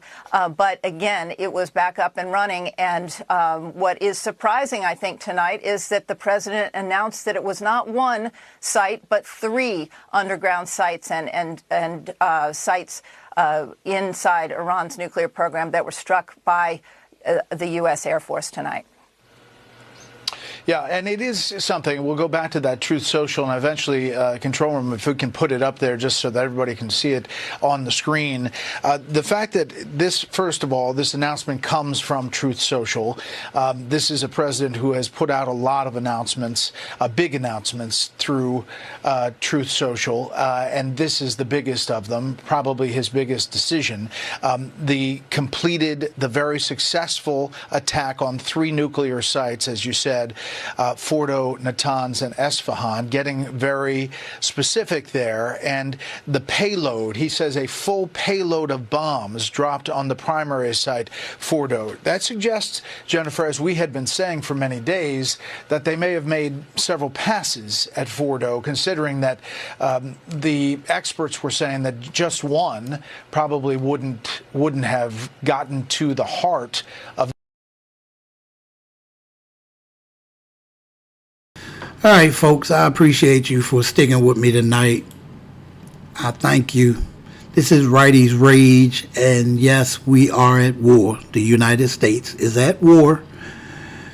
We had some bombers go in and drop some of the reports I read is 4 bombs, 4 bunker busters, and we won't know until the morning. Well, it's morning over there. We're waiting for the satellites to go overhead and see what type of damage that we hope we've done.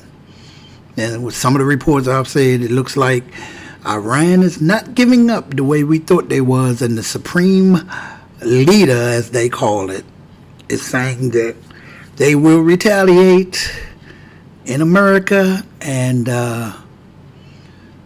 they're ready to play this game, and now it's a chess game, and we have to see who gets to the queen first. So I will see you tomorrow, and I appreciate everybody that came through, and from getting better and better, do me a favor and subscribe. I appreciate your YouTube, and I appreciate everyone in the videos that I went through. And I'll see you next time.